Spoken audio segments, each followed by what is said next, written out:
Well, good morning, everyone, and welcome to our Marion County Board of Commissioners meeting. It's Wednesday, July 22nd, 2026. It's a little after 9 o'clock, and we're here in the Senator hearing room at 555 Court Street, Northeast in Salem. As always, we start with the Pledge of Allegiance, so if you would please join me. I pledge allegiance to the flag of the United States of America and to the republic for which it stands, one nation, under God, indivisible, with liberty and justice for all. Thank you. Okay, I have two people signed up for public comment. I know there's probably more of you signed up for our hearing later today, but this is just our general public comment. So first I'll call up Bayard and Kathy Mentrum. You here? Feel free to come on up and introduce yourselves. There's kind of two places you can sit. So you can pull a chair up if you both want to sit there.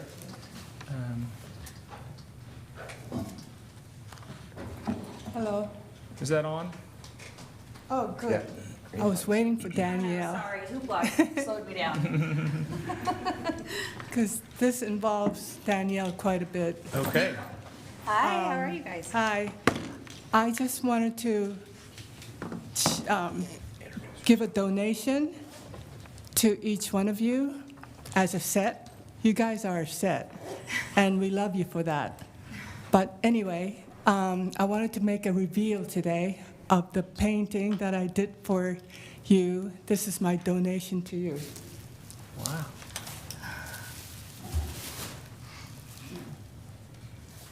Hold on one second.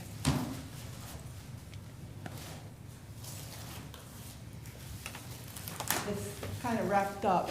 It's a little wrapped up because we didn't want anything bad to happen to it. But I hope you like it. Wow, it's Wow, beautiful. it's beautiful, Kathy. That's beautiful. You like it? I do. Yeah. How long did that take you to paint? Yeah.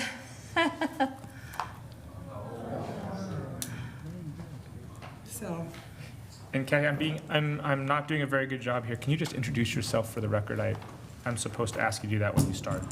so. Just your Should I name just and leave where it you're there? from. Well, actually, we'll just come down and take a photo with you. I don't know with where it. you want to put it, but I hope it's not in a place where nobody can see it, because what I want to do is inspire you all that this is an American eagle flying. It's called Stay Free, Beautiful Eagle. And when she was out there, she was doing her best, and I still want you to do your best, and you two now have a position to fill, and I hope you get it. And so when you see this, I want you guys to feel strong and inspired, That's just beautiful. like the strong eagle. That's beautiful. Thank you. Can So you introduce yourself? Sorry, Kathy. Can you introduce yourself for the record? Can you go back and Pardon me? can you go back and say your name for the record? Oh, It's okay, I'll take it while you do that. okay. I forgot. That's okay.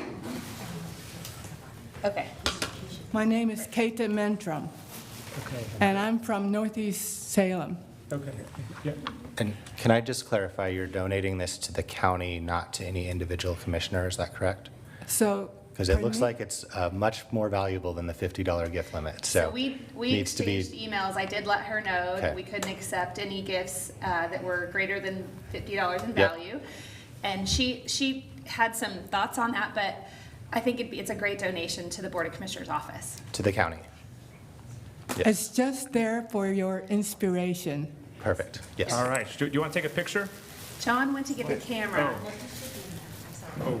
You come back? Okay. Okay.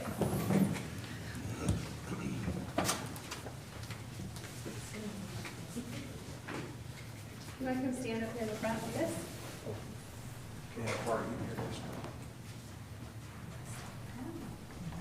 I do, I love it.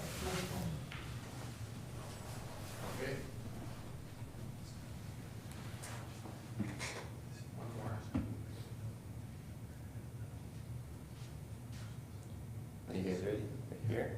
3, 2, 1. One more. Awesome. Thank you. You're welcome. Thank you. I just want you guys to win.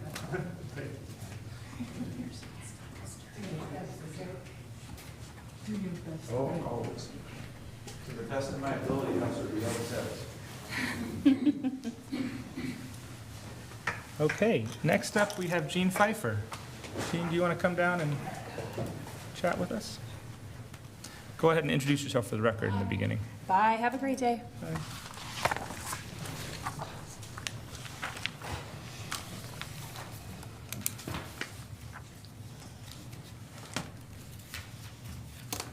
Good morning.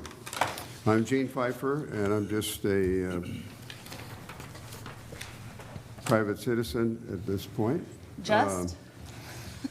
I was here 2 weeks ago and made a presentation to the commission. There was only 2 of you present. My concern about the Cabana burner, that there's some value there, and we should not be letting it be torn down. It's an opportunity to start something. I went to the meeting with the new task force with the state, at the state capitol, a week and a half ago. I am concerned about that process.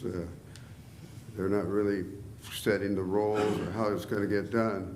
But the fact remains that we have an asset there. It no longer is, from it was in the beginning, $56 million to build.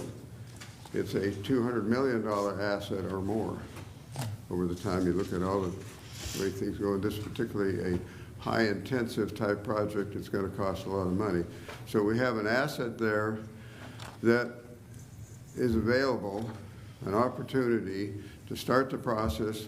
It's the only one that's in Oregon. And when we look at the process, the same company, Cabana, has now closed 2 burners in California, 1 in Washington and ours. And that's not good for Oregon, not good for Marion County, not good for Salem. And we need to reverse that process. Over the time, and this commission, of course, did not initiate it, we are talking to commissioners that were in the beginning. That process started Monday night and again last night to find out what were the bases of what we were doing. And so as the events occurred, the citizens passed a bond in about 40 years ago, and the bond basically built the facility. So in comes a series of different names. In comes Cabana, takes it over. Supposedly it changes hands by purchase so that they own it, but it is something very valuable to our taxpayers in the county. So they did it. It's an asset. We need to stop the process and evaluate, can we do this? What the word I'm getting by talking to people that manufacture the products for the scrubbing, that it's not as much as your manager of your sanitation division said a huge number to me a week and a half ago, and the numbers that we're hearing are not that huge. And so we'd be better off if we keep an asset of $200 million and say we spend another couple $100 million to scrub it and bring it up back to par. We'll have something in operation in comparison to if a new facility is built, it might be $600 million. It might be more than that. New area, new problems, questionable whether it can be done. And the fact is we do have a contaminated site, but it isn't just the site. The newspaper came out and said how bad it is on the 16 acres. It's more than that. The flue was coming out all over the place. Right next door to the west, there's 115 acres of corn, beautiful corn. I took a picture of it last Wednesday. If you read about the different contaminants that had been emitting, that's in the ground over there too. It's not just over at the burner. So, but if we have a contaminated site, it's contaminated, get a deal with it. It's the spot where we can start and fresh and make a safe building, an effective building, and do it properly. And I beg this commission that you need to start speaking openly about it. I know you probably have before, because the record, this is stuff I've gathered over the last 2 weeks. Many of them read, the commissioners have not responded, and that's not good. We need to have open discussion. There ought to be some today. And I ask you for that, not a long period of time, but the possibility that we can stop the process. You have the ability to do so. The permitting has to be done by Marion County. Any building to be demolished has to have a permit. DEQ hasn't approved the demolishing yet. DEQ hasn't looked into other properties yet. So we need to take the time. It's in your hands. You know, you can be success or you can be a failure in this regard. We need to take a really good close look at it, and we need to be able to talk about it in public. And you're not going to like these words, but it's evident by what I read that you guys talk about it outside of the public meeting laws, and it needs to be talked about here. It had to be, Cole, because of how, when you read all the things that can. That's not true, Gene. Okay. I'm just said the word apparent. Well, it's only apparent if you don't do the full record search. We talk about all of our public comment topics in public meetings. They just aren't always held in this boardroom.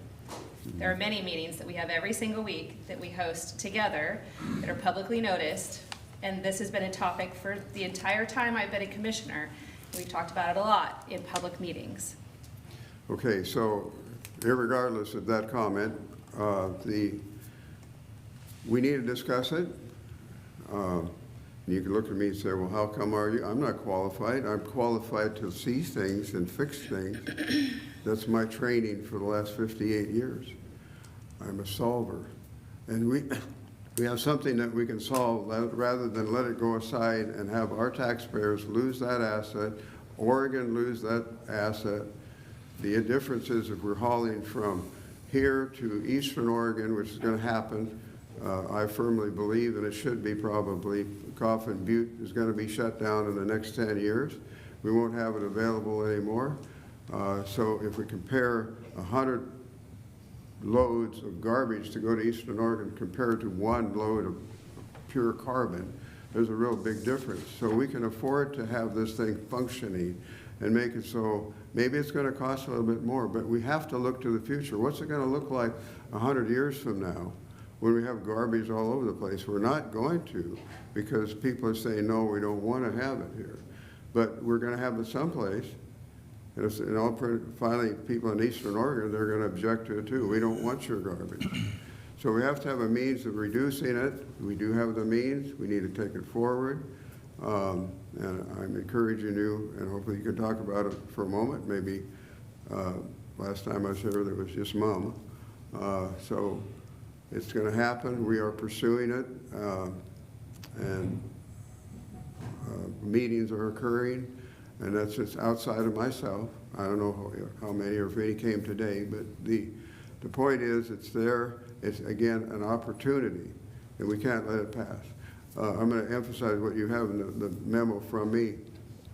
And talking to Beyond, what the wording is,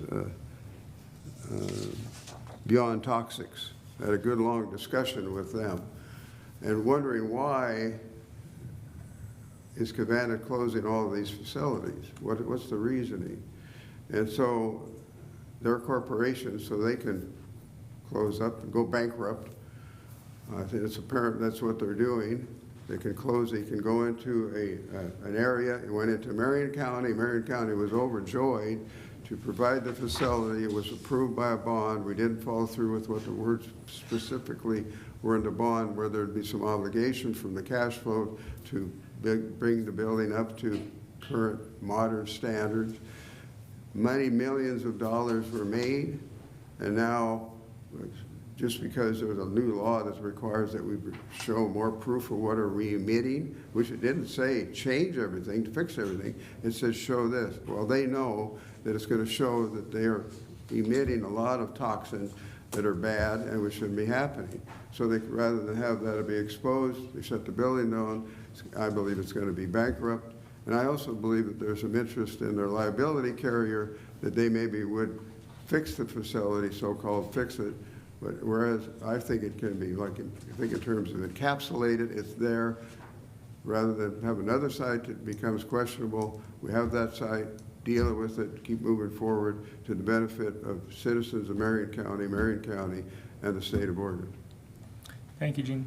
I will make sure you get invited to our next meeting on this topic.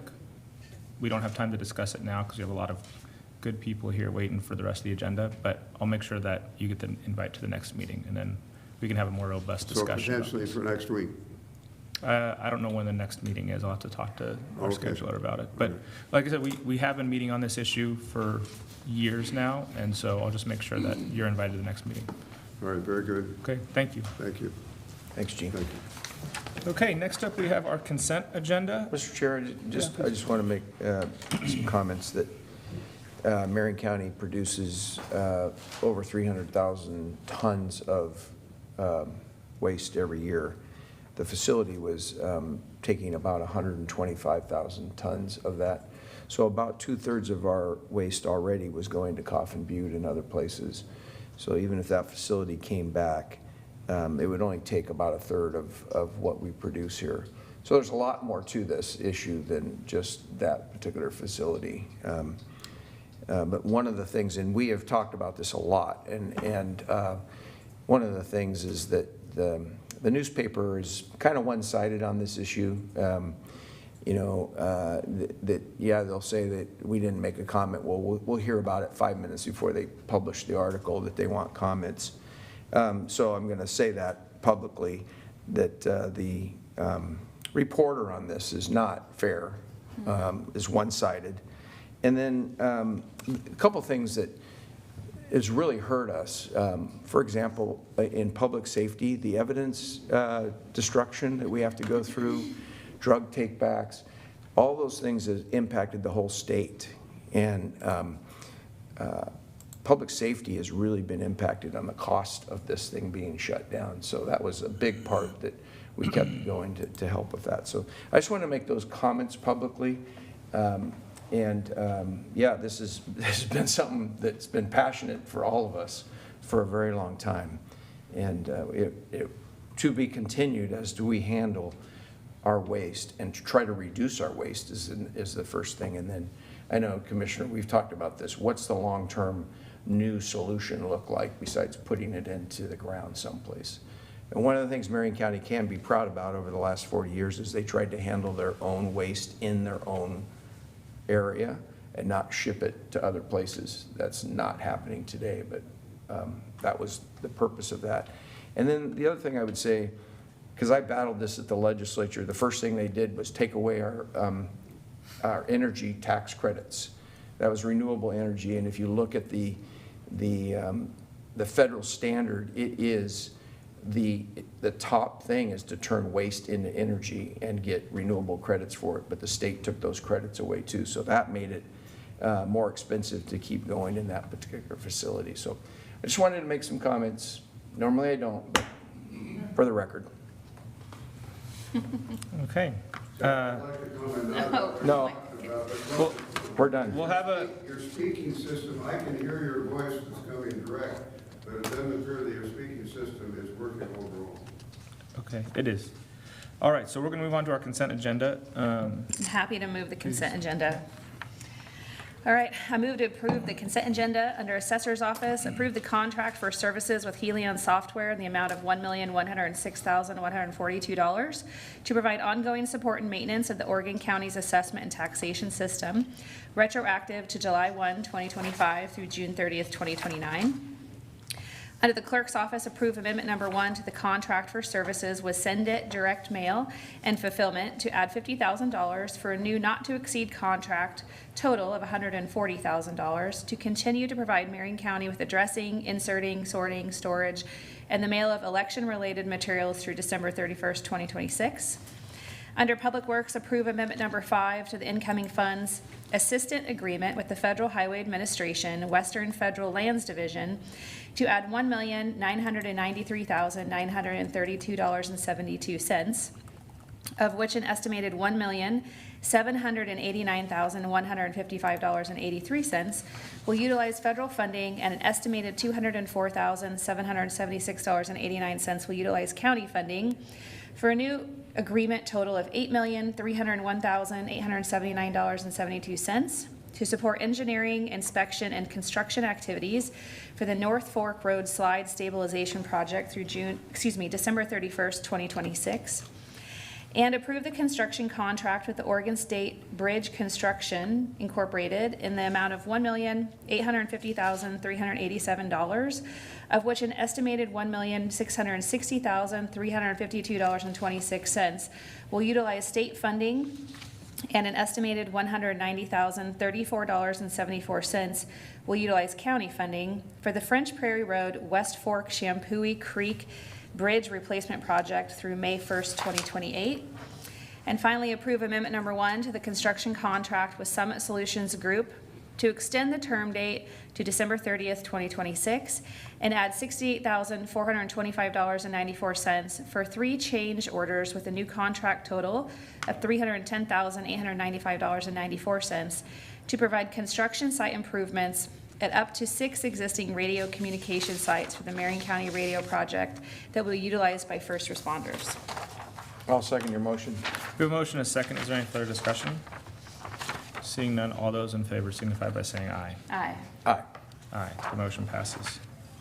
Okay, now I'm going to open a public hearing to consider an appeal of the hearings officer's decision denying administrative review, case number 25-026, Denise Burnham.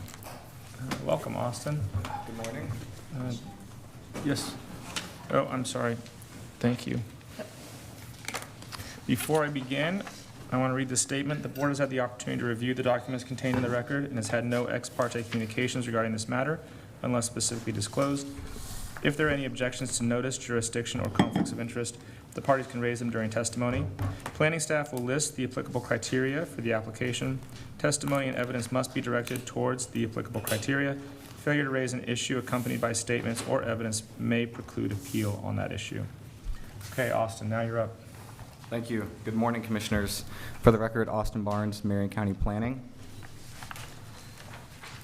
Before I get into my staff report, I just want to enter in the record a series of pictures just showing the subject property from 2016 on, so you can see just the change in landscape and just have a clear picture regarding that.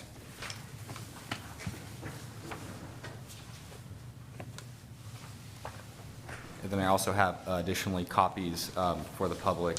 Would the applicants like copies of these pictures at this time?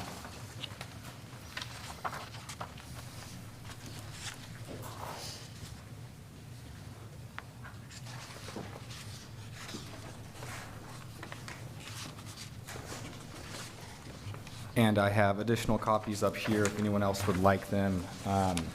And I have additional printouts of comments that were submitted. These have been posted online and distributed.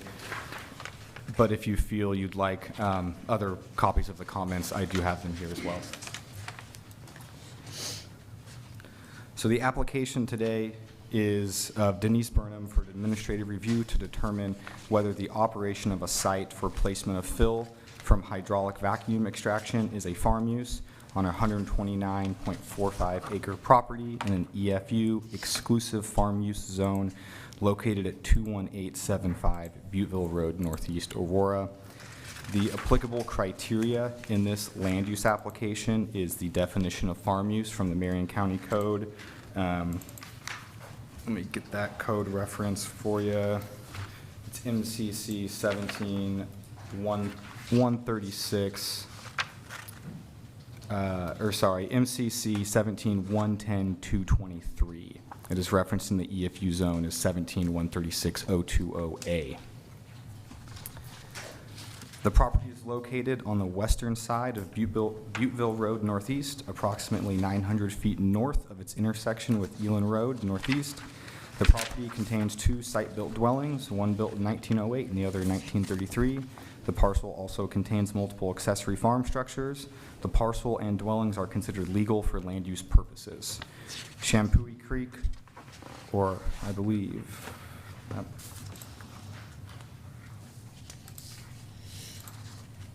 Ryan Creek, my apologies, runs along the western edge of the property, but is also contained on a neighboring parcel and does not appear to actually flow through the subject property.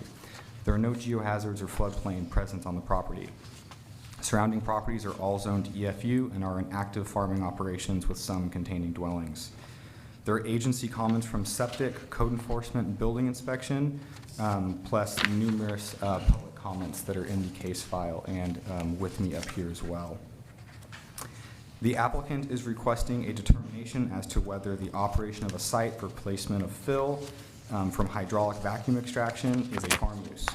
In 2023, the applicant excavated and constructed a large pit on their property, measuring approximately 213 feet long by 150 feet wide and built in a circular shape. The pit is approximately 20 to 30 feet deep and was made by substantially digging out a gully on the subject property's hazelnut orchard's western edge and extending the digging into the orchard and flat areas of the property. Pictures in the record show excavators digging out this pit to a much deeper depth than the gully naturally obtained. The pit and associated berm take up approximately 0.8 to 1 acre. The gravel road was constructed to access the pit site.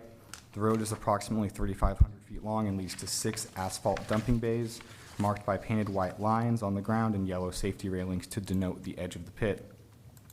After completion, Vactor trucks employed by utility companies such as Northwest Natural, PGE, Provac, and Patelco began dumping at the site. They dumped a slurry made of water and dirt, which is the byproduct of hydraulic excavation. High-pressure water is used to loosen dirt and dig trenches or holes, while an industrial vacuum sucks the slurry into a holding tank on the truck. The trucks then travel from the job site to the subject property and dump the slurry into the pit. Applicants were receiving compensation for each truck that dumped, and based on the evidence submitted in the record, were receiving $300 per load and received 238 loads from November 2023 to January 2024. It should be noted that once these companies, namely PGE and Northwest Natural, found out this pit was not licensed by DEQ or the county, they immediately told their drivers to stop hauling any loads there. Photos were submitted to the record of the above companies dumping at the site and included photos of what appears to be countertop waste, which is the extra cuttings of countertops not big enough to be used in construction, being dumped in the pit by Pacific Northwest Marble and Granite on December 12, 2023. The photos show white material leaving the truck and accumulating in the pit around the edges of the truck where it sits in the asphalt above the pit as well. There appear to be 3 issues in this case the board may want to affirm or resolve.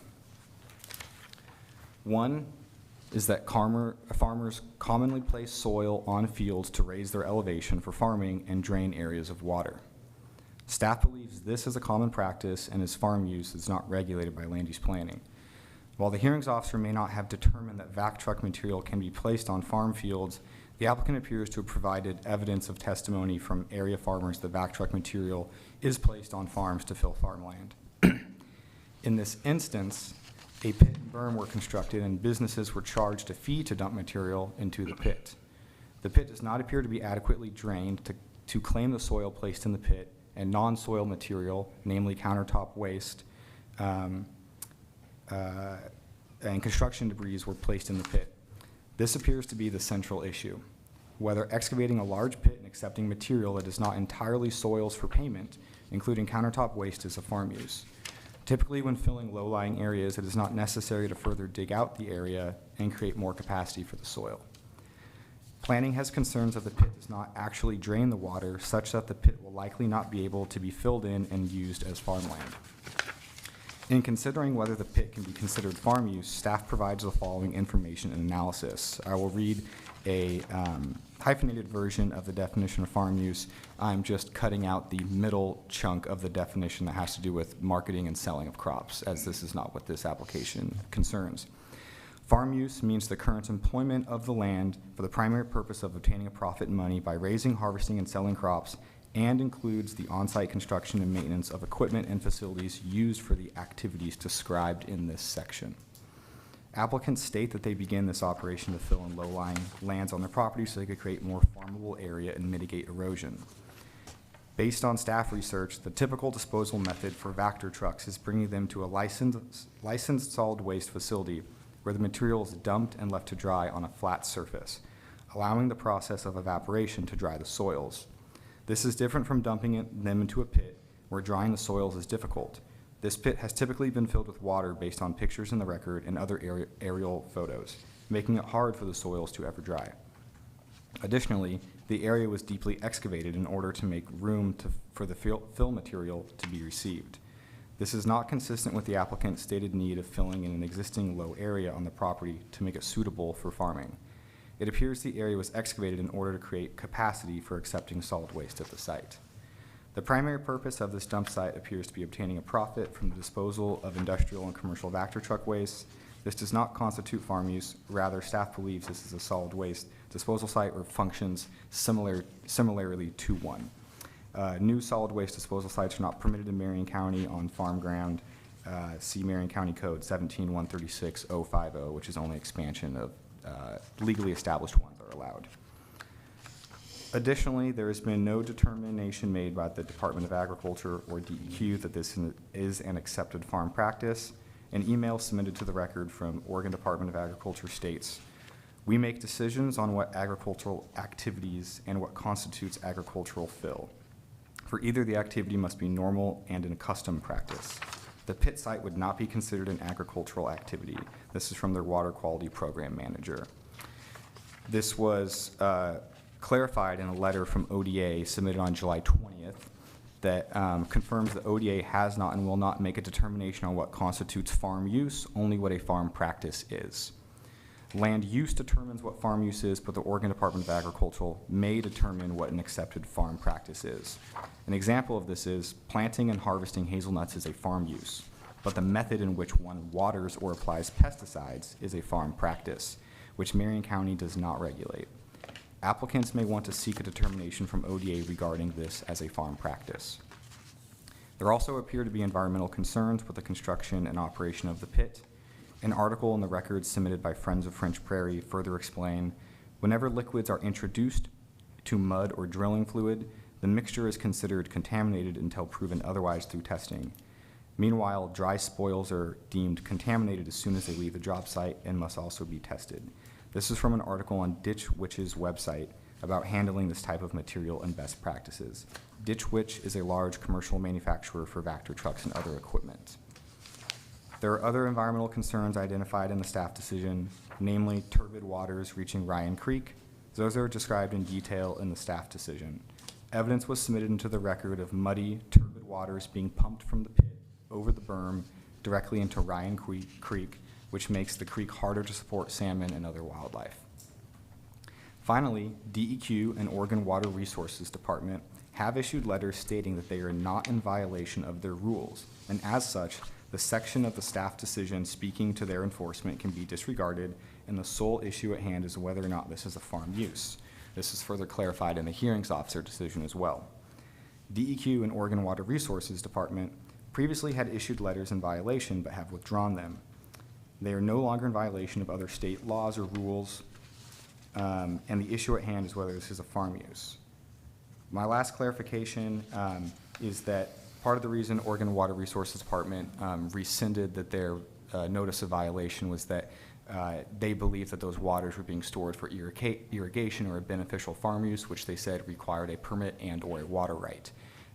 Applicants previously stated they would not be using those waters for irrigation or another beneficial use. Therefore, Oregon Water Resources Department did not require any permitting. In a letter submitted by the applicant's attorney this week, or actually it was Friday last week, there is a mention of potentially using those waters for irrigation. I just want to note that if those waters are used for irrigation, it does appear that Oregon Water Resources would require a type of permit and or water right. And with that, I'll end my staff report and answer any questions you may have. Are there any questions for Austin? No? I'm gonna leave this time. Okay, Steve, I'd like you to walk us through the procedural posture of this situation. Sure. So there's four main things that the board will need to look at and that the applicants are going to be addressing today. The request, the legal standard, the evidence, and the argument. And the request here is related to what is farm use for land use purposes. And it would be helpful for the applicants to clarify exactly what they're asking for the board to determine is farm use, and specifically, are the applicants asking for a determination as part of the application that it would be farm use to accept countertops, nails, glue, or other non-dirt construction waste?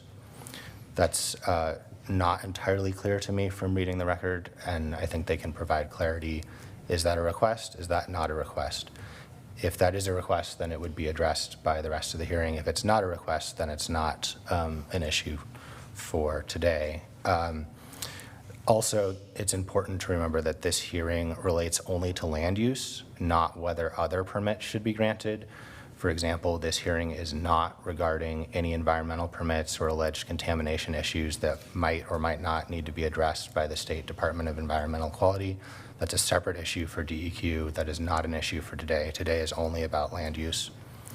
Additionally, in regards to the request, it's important to remember that a land use application is a request for prospective approval only. It doesn't legalize retroactively prior activity. If there are prior violations or anything of that nature, that'd be a code enforcement issue. But what is subject today is what is allowed going forward. As the board considers whatever the request is, they have to view that through the legal standard, and the legal standard is the definition of farm use, which Austin talked about from state law and county code. And I did see some references in the record relating to argumentation about quote, accepted farm practice, end quote, in ORS 215.203 sub 2C. As I read that statute, that reference to accepted farm practice only applies to land under buildings supporting accepted farm practices in ORS 215.203 sub 2 sub B sub F. So if any party is contending that accepted farm practice is one of the standards that applies today, it would be helpful if they could clarify if there's some case that I'm not aware of that says that, but the statute does not say that. Unless there's some other legal standard, the standard is whether it's current employment of land for the primary purpose of operating a profit and money by raising, harvesting, and selling crops, which includes on-site construction and maintenance of equipment and facilities used for the activities described in this subsection. And then when it comes to evidence, several things that I think might be helpful for the board to consider and that I would invite the parties to address is whether countertops or other non-dirt construction waste were dumped. If so, what is the significance of this, if any? Did the excavation remove usable orchard areas, and were orchard trees removed to build the pit site? If so, why, and is there any significance to that? And did the amount of money generated by accepting fill materials eclipse the money generated by farming such that the operation was more commercial than agricultural? What does the evidence show on that? And whatever it shows, what is the significance of that? And then obviously the parties can make argumentation on all those matters, and the board can ask questions as you see fit. Great, thank you. Any questions for legal counsel?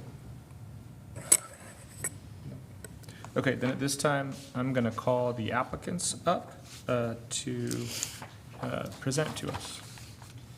And it can be the applicants or your lawyer or whoever you like.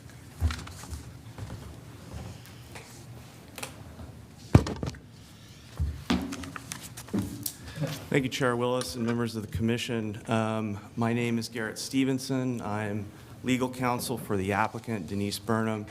And I'm going to go ahead and I'm going to ask the board to indulge me in the time I take. I'm not going to waste your time, but there's a lot to cover here, especially as your legal counsel has sort of teed me up to cover it. So I don't know how much time I have to talk, but if you bear with me and if you get bored, just raise your hand and I will move on. But after I give my presentation, my client and then the farm manager are going to go ahead and testify as part of the applicant group. With me, of course, is Denise Burnham, who is the applicant, and then Shane Fobert, who is the farm manager. So I had a sort of a different intro plan, but now that I've heard your staff planner's presentation and your county council's presentation, there's some things I need to address right off the bat. Again, this application, I think Mr. Elzinga correctly portrayed what the application is about. The question isn't whether it's okay to dump non-soil materials on a farm. That's not what we're asking. The application is to determine whether clean soil, as DEQ determined that this activity was generated, that is imported by hydraulic excavation trucks, dried on the site, and then used in a farm operation, is a farm use under the definition stated in ORS 215-203. And as an aside, I'm going to refer to the statutory definition because it's replicated verbatim in your county code, and it's just an easier shorthand for me, if that's okay. Can I just interrupt you and just make a clarifying question? So the applicant in this case is not asking this board to make a finding that the disposal of non-clean dirt materials is a farm use? Correct. Okay. Yeah. Under what I'm proposing that the board conclude, we are not asking for you to say, oh yeah, if there is garbage or countertops or anything else that obviously could not be used to amend the soil or fill in a farm area, we're not asking that the board conclude that that's a farm use. Okay. I think we can all agree it's not. That's all. But I want to be very, very clear about that because it sounds like your county council was less than clear on it. So, you know, I'm here in large part because of the confusion that I think this case has generated at the administrative and hearings officer level. I have to respectfully disagree, strongly disagree, with the characterization of what the concerns are regarding this case that was presented by Mr. Austin Barnes. Everything he told you, as near as I can tell, is accurate, but the framing he has provided is inaccurate and I think inappropriate to the legal question before this board. To be clear, this is a legal question. You're not being asked to determine facts and evidence about whether or not a violation occurred. The one thing that I think really resonated with me that is true is that if there is a violation, like, for example, dumping what is obviously garbage that has no conceivable use for a farm in this pit would be a violation. Nobody's contesting that. And any such activity would be subject to code enforcement, either from the county potentially or from DEQ. But again, that's not what this is about. So a lot of the concerns that Mr. Barnes related to you, I believe, misdirect this board from what it needs to be thinking about. Concerns regarding the potential environmental harm. There has been no proven environmental damage created by this. DEQ has looked at it, Oregon Water Resources Department has looked at it, and they both concluded that there's been no violation. So what is remaining before this board is the question, as a matter of zoning, whether or not importation of fill dirt via vacuum truck that is going to be dried on site and then used to fill areas on the farm is a farm use under ORS 215-203. Now, I have to beg your forgiveness for the length of my written testimony, but I did provide it on Friday. And in that testimony, I talk about the applicable law, the statutory law, the interpretive case law the Land Use Board of Appeals has laid down. And I explain, based on the evidence that we've received, mostly in written form because farmers this time of year are out on their farms, but I've explained that the evidence that we've received in the record demonstrate that this is in fact not just a farm use in some sort of academic sense, but it's actually a commonly used method of importing dirt and managing dirt on farms.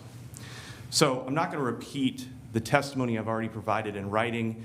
I'm happy to answer any questions that you have about it, so please interrupt me if you have any. But I will give the board a summary of the issues that I believe characterize the case. But before getting into that, I think that it's fair to acknowledge that this particular case has generated a lot of concern amongst the farming community, both in Marion County and statewide. And the reason why it's generated that concern is because it is essential that farmers are able to import soil onto their farms. It's absolutely essential. Every testimony we've received, every letter we've received from any farming organization has stated as much, including the Marion County Farm Bureau. And so the issue is critical to them because, as you probably read in some of the letters, using vac trucks to move soil around is becoming more and more and more common. And the reason why it's becoming more and more common is because it is far less invasive to use a vac truck to excavate around tricky areas than it is to use a backhoe. And I think it's fair to say that if these were, and perhaps this is a stretch, but I think it's a reasonable one, I think it's fair to say that if we were just bringing dump truck loads of dirt in here and dumping it, even in a hole that we've created a berm around, I'm guessing we wouldn't be having this discussion today.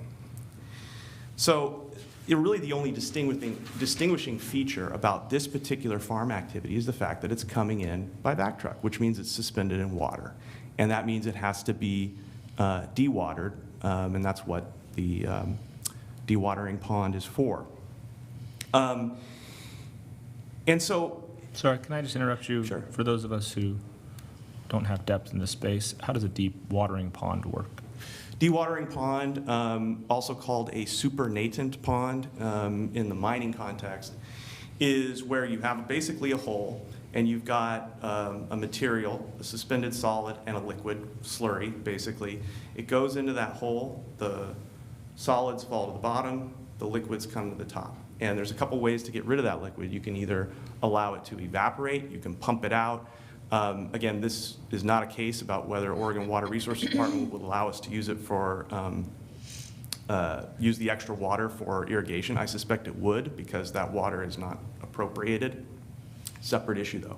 And so what would happen is, and the reason why there's a lot of water in there is because our client was only allowed to use this dewatering pond for 2 months. Okay, so what that means is that we expected, I'm sure by now, to have that pond pretty close to full of dirt. And so it would have been filled in. But when you dig a hole anticipating a certain volume of material, and you're getting started on it, and then you immediately have to stop, yeah, it's going to fill with water. And that's why it's in the condition it is now. But the idea is you discharge the material, the water evaporates, and you're left with clean fill underneath. And some of that clean fill has actually already been removed and moved up into other areas, particularly just to the, I want to say the east of where that pond is. How do you get the clean fill out if there's a bunch of water on top of it? Well, the water, like I said, the water evaporates once the level of the dirt hits that. But in this case, that hasn't happened, right? It's filled with water. So how did they move the dirt if there was water on top of it? Well, the idea with this particular pond is that it would become part of the farm once it is entirely full. Sorry, I'm just asking a fact question. You said the material has already been moved. Is that? Some material, not all material. Yeah, so how did some of that material get moved? If It would have been moved by I don't know, I wasn't there, but it presumably would have been moved by like a backhoe or something. Okay, yeah, Commissioner Ruffin. Someone needs to help me understand as to why they dug a giant hole and filled it with material when the land in 2016 was flat. I am not a farmer. According to these aerial photos, it is, so that's what I'm going to go off of, and you can talk in a minute. I have no issue with bringing soil onto farms and building up areas of surface at all. In fact, I know many, many farmers in this county that do that. In fact, my neighbor's doing it right now. But what I'm so perplexed by is the fact that these pictures, which you now have, show land, and whether there's a slight grade or not, there's now a massive pond on what was never there before, and you're moving material that... No, we're not. We're not. You said you were bringing material in and There putting it in hasn't been here. material been brought in a year. In a year, but originally there was, in 2023. Yeah. You excavated and constructed a large pit, and it goes through the details of that in your application. And you also built a road, which is irrelevant to me, but I don't understand if you're using a vac truck to bring materials in, whether it's dry or wet, to build up the earth, to farm on, whether it's hazelnuts or corn, I could care less, why you would erode the property considerably by creating a massive pit. Is there there's no evidence of erosion on the property that I'm aware of. Well, then why do you need to bring in any kind of material to level the property? Why do you need to bring in material? Well, it's explained in the letters and in our application. I'd like you to explain it to me right now. I'm not a farmer. That's why we have testimony from a number of farmers and Getting farm combative organizations. isn't helpful. I'm trying to understand so I can make a decision. As you said in your letter, very pro-farmer here. I don't understand the original process and why we're even here if you're suggesting there's no issue. I'm not suggesting there's no issue. Okay. If there were no issue, we wouldn't be here. What I'm saying is that what I understand to be the case, and you have to forgive me, I'm a lawyer, I'm not a farmer, nor am I an excavation guy. But what I've been told, and my understanding is that this was an existing gully, it was bermed. I have no idea the extent to which it was dug out below whatever the original level of the farm field was, and I'm not, frankly, as a legal matter, I'm not certain that that's relevant. What is relevant is what the existing law is. And the existing law says, under ORS 215-203, 2 sub B sub G, this is the definition of farm use in Oregon law, same as the definition of farm use in your own code. It says, water impoundments lying in or adjacent to, in common ownership with farm use land, is an accepted farm use. It's within the definition of farm use. So, as a definitional matter in the law, the legislature's already addressed your question.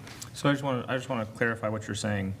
What you're saying is, even if they did dig a hole to hold water, the statute says that that's a water impoundment, and therefore it's a farm use under ORS 215.203. Is that right? That's exactly right. Okay.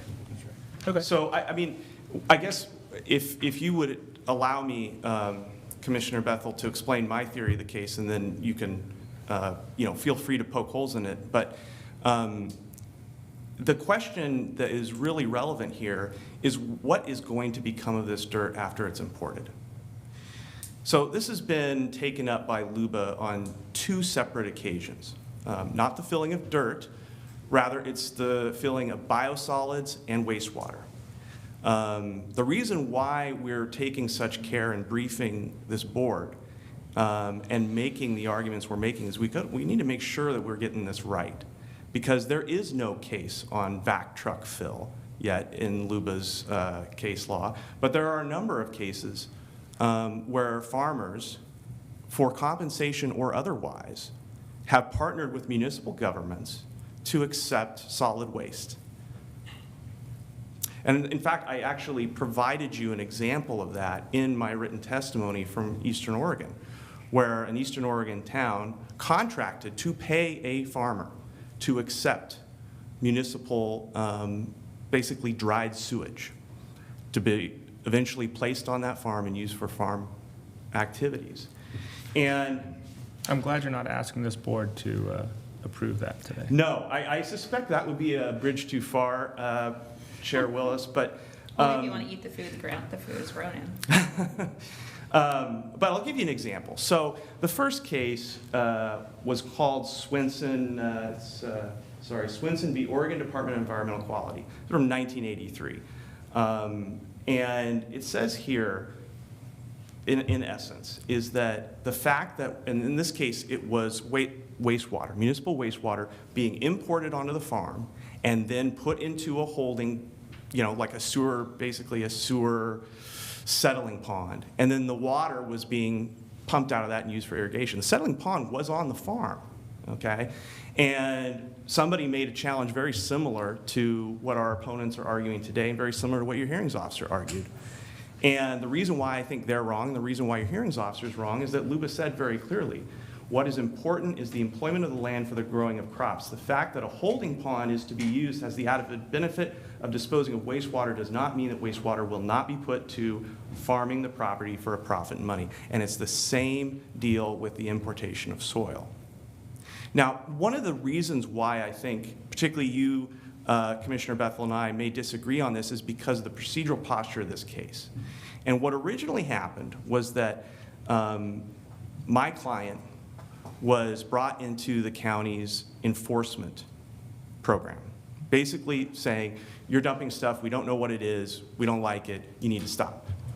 And what they were advised to do by your planning department is, instead of defending that enforcement action, they were advised to make a legal question to this board in the abstract, which is this activity the way we are asking for it to be determined, not dumping old cabinetry into the hole, but is this activity, as a matter of law, an accepted farm activity? Because the decision that you're making today doesn't just affect my client, it affects anybody else in the county that wants to import soil via Vector trucks. And that's why, respectfully, Commissioner Bethel, I don't think that the depth of this particular pool is really the heart of the issue. The issue is whether the act of importing soil onto a farm, dewatering it, and then using it for farm activities is an accepted farm practice. Yet I think that there's two questions here that I have to wrestle with as a county commissioner, I and a understand. resident, and a property owner, and it's two things. Whether I have an issue with Vector truck bringing soils into a farm to produce a farm practice, and whether a farm is to bring in material to a farm and then dig a hole to put the material in when the hole wasn't there to begin with. And I'm perplexed and confused, and I'm waiting. In fact, for me, we could move on past you in the legal argument. I would just like to talk to the applicants because I think they can answer my question, why they dug a hole. And Well, I'd like to finish my legal arguments. yeah, if you that's should do okay. that. And the legal argument as to regards the hole, as I just said, that's allowed by right under Yeah. Oregon Farm Use Statute. And so, but I am trying to answer what I think you're getting at. And I might be doing a poor job of it, but understand that I am trying. I think the reason why we are having this discourse is because this case, if the county wanted to focus on this particular farm and this particular disposal activity by this particular person, it should have maintained the enforcement action, but it didn't. It channeled them into essentially a code interpretation action. And because the code that you're interpreting is state law, the county is obligated as a matter of law to interpret it consistent with how it's interpreted throughout the state, particularly as explained by LUBA. Now, to get to your point, Mr. Willis, about, what would this look like? What could it look like? I'll give you an example of just how far LUBA has gone in the direction far beyond what we're asking for, but in the direction of allowing materials to be imported, treated, and then used on a farm. This came up in Friends of the Creek v. Jackson County, which is a 1999 case. And there, you had a massive system on a piece of farm ground that was owned by municipal government. It included effluent storage reservoirs equaling 21 acres, 2 additional storage lagoons comprising approximately 6 acres, an additional sludge drying bed of 1 acre, a 1,200 square foot office, and support facilities consisting of necessary pipelines and access road fencing and irrigation canal crossings. All of that stuff was built on EFU ground by a municipal solid waste agency, which hadn't even begun farming it. And LUBA said that is an accepted farm practice because it matters what happens to those biosolids in that water once it is treated. And in this case, compared to that, what are we talking about? Less than half an acre, roughly half an acre of a pond that is allowed by right under ORS 215-203 on an active farm that there's no question they're growing hazelnuts there, and there's no question that they intend to use this dirt to continue to grow hazelnuts. That is the legal question that we're presenting to you. Now, if the board is concerned about the environmental aspects of this, is concerned about the creek, is concerned about the efficacy of the berm that protects this water from the creek, which, by the way, has been analyzed by a geotechnical engineer. It's found that it's just fine. That's in the record. But if that's the concern of the board, if throwing garbage into this pool is the concern of the board, then it has every right to initiate enforcement. But that's not the question that we're trying to resolve today. What I need for my client is I need for them to know what they can do within reasonable bounds based on the case law and based on this statute.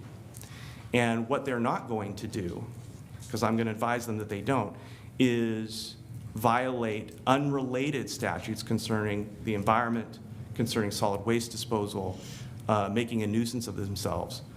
They have no interest in doing that. So can I ask you a question about those two things? Is it your statement of fact that none of the water in this pond is going into the creek? I have no idea. Okay, but you just said you hired a geotech and he I said didn't, there's no no, problem. I did not. There was a Sorry, your client.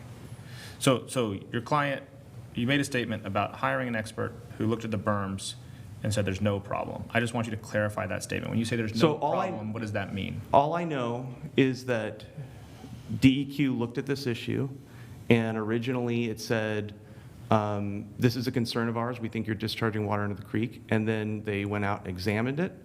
I understand they visited several times, and then they concluded that there was no violation going on. So all I can guess is that there is no water, or at least not significant amounts of water, being discharged from this into the creek.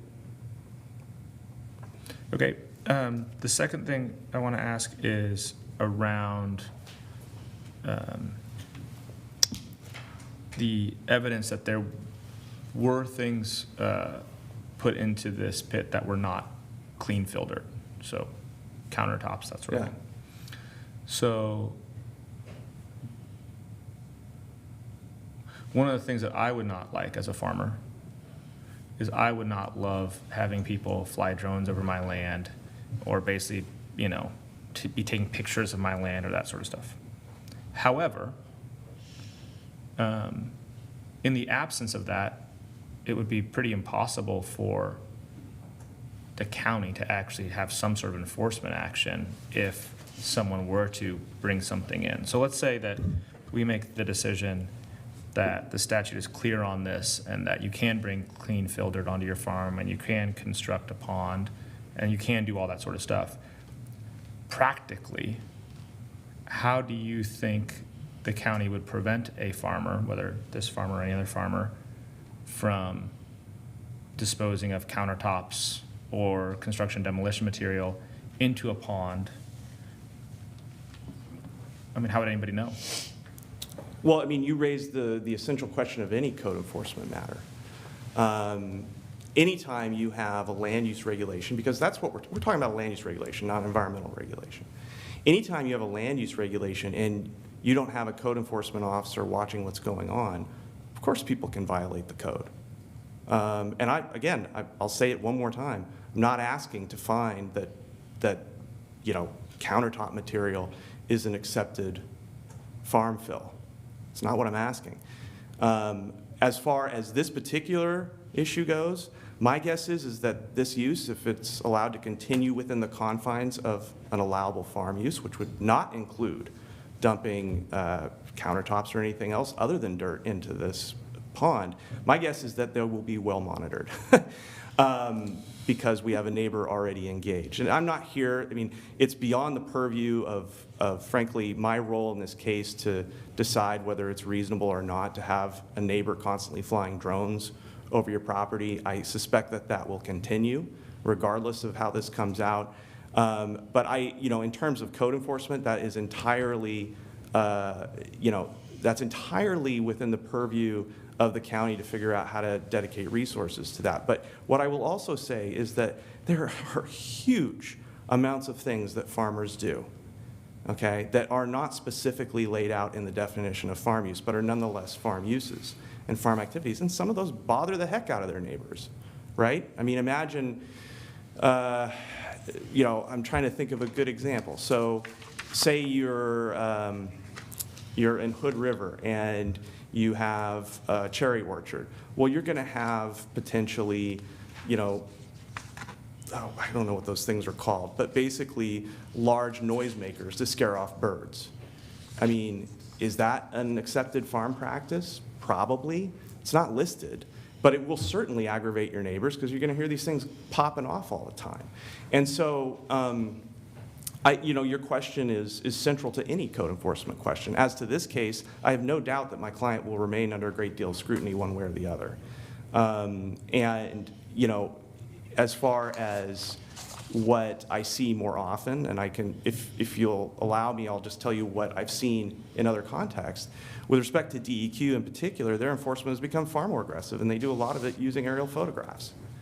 But even if there was water being discharged from this pond into the creek, which DEQ has found is not to be an issue, I think that that would remain a DEQ question. That is a question under the Clean Water Act, Section 101 and 404. So I don't have a perfect answer for you, except you and I think both know in this case, all eyes will be on my client, win or lose. Okay, thank you. So I appreciate the questions. This is not at all the presentation that I had necessarily planned, but you've managed to extract most of what I was going to say out of me. And I've gone over the two cases. I just want to emphasize that, that there are two aspects to this. There is the enforcement aspect, whether they're being good neighbors, whether they're violating an environmental law. Nobody is questioning that those would not be accepted those would not be within the definition of farm use. That is an entirely other side to it, and this board may hear a case on that at some point. And at that point, it may be extremely relevant what materials other than dirt might have gone into that particular settling pond. And it might be very relevant whether water was getting into the gully down below and entering the creek. You may hear that case, but this is not that case.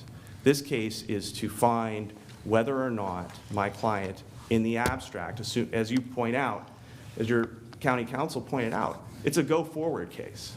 So can they import fill onto their farm, dewater it, and use it, either raise up the level of that hole to farm it or apply it somewhere else on the farm and use it? Can they do that, and would that be an accepted farm practice? And if you find that they are importing fill for purposes other than that, that could be an enforcement issue. So, you know, unfortunately, I mean, this has been my big struggle with this case. I'm the second attorney on behalf of the applicant here, and I came in relatively late. And what I found that concerned me about this case is that every issue was kind of being brought into this basket that is fundamentally a code interpretation question, when it probably could have been handled through enforcement or some other mechanism. And that's why I'm very, very clear to this board why I think the portrayal of the case that you've had thus far is not quite accurate, and why the hearings officer got this so wrong. Hearings officer may have been spot on if she was hearing a code enforcement case, but that's not the case she was hearing. So I'm asking the board to apply the law as it's written, as it's been interpreted by LUBA. We are not asking to let anybody off of the code enforcement issue, and we're not asking for the county to supersede state agencies on their permitting authority. And I think that it's crucial that we get this right for all the reasons that the Marion County Farm Bureau mentioned in their testimony, the Oregon Farm Bureau mentioned in its testimony, Oregon hazelnut growers mentioned in their testimony. I think we've got a farmer from Deschutes County, farmer from Marion County, and 2 additional farmers from Marion County and 1 from Multnomah County. All these folks are saying, on this question, you have to get this right for us, putting aside the enforcement issues. So I'm happy to answer any other questions. And Commissioner Bethel, I hope I did my best to answer your question, and I'm sorry if I didn't, but I do appreciate the question. You still have not. And actually, I'm going to quote you back and then let your applicants attempt to answer it. Going forward, to raise up that hole to perform a farm practice. I'm still super perplexed why there's a hole there now when it doesn't appear there was a hole before. So please tell me why when you get up here. Okay. Yeah. They say they would be better suited to that than I. Yeah, Yes, why don't we thank you. let the applicants come up? Right. Thank you, Mr. Stevenson. Thank you. Your testimony was helpful to me anyway. And then I'll call up Denise and Charles. Do you want to come up as well? Do you want to come up as a team, or do you want to come separately? Separately, okay. All right, come on up, Denise.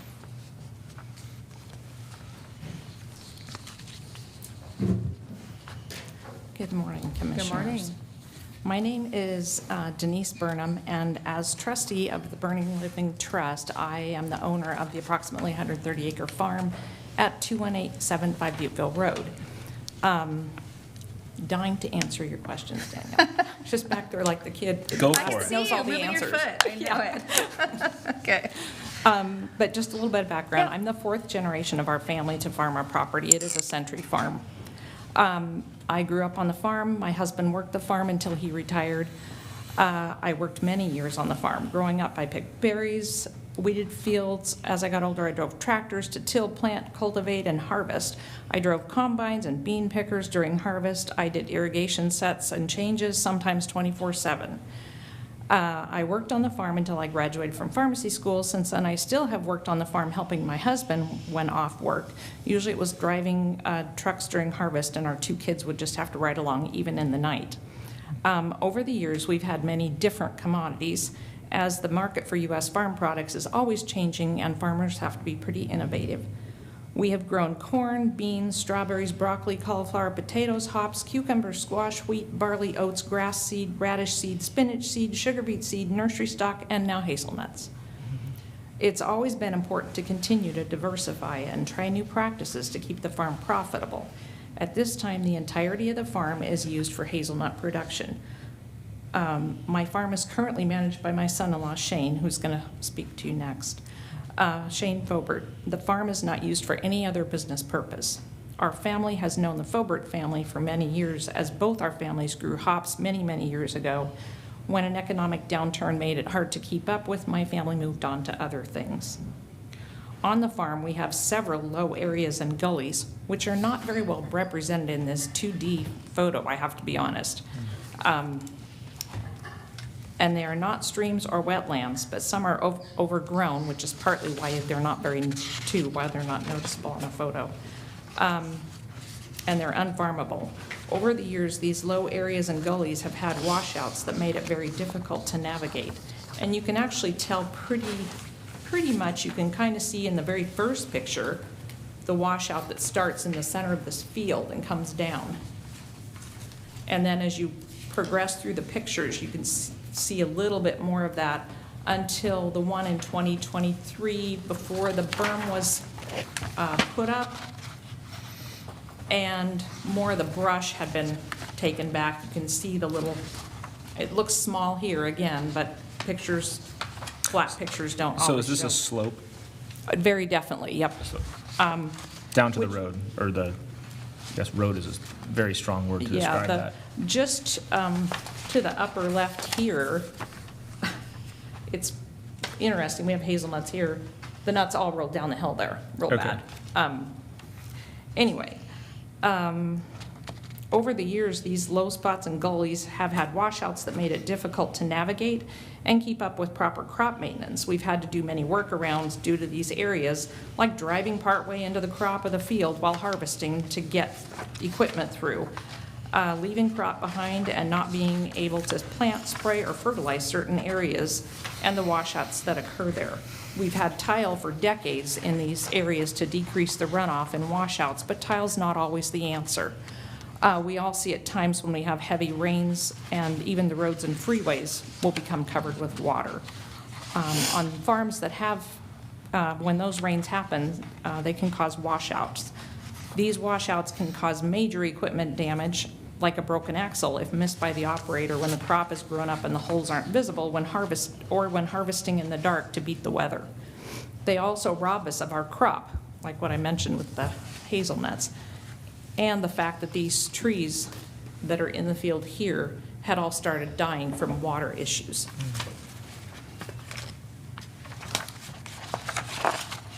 Sometimes at the base of the slope, as I mentioned, there will be a pile of nuts left after harvest. There are several places on the farm that happens.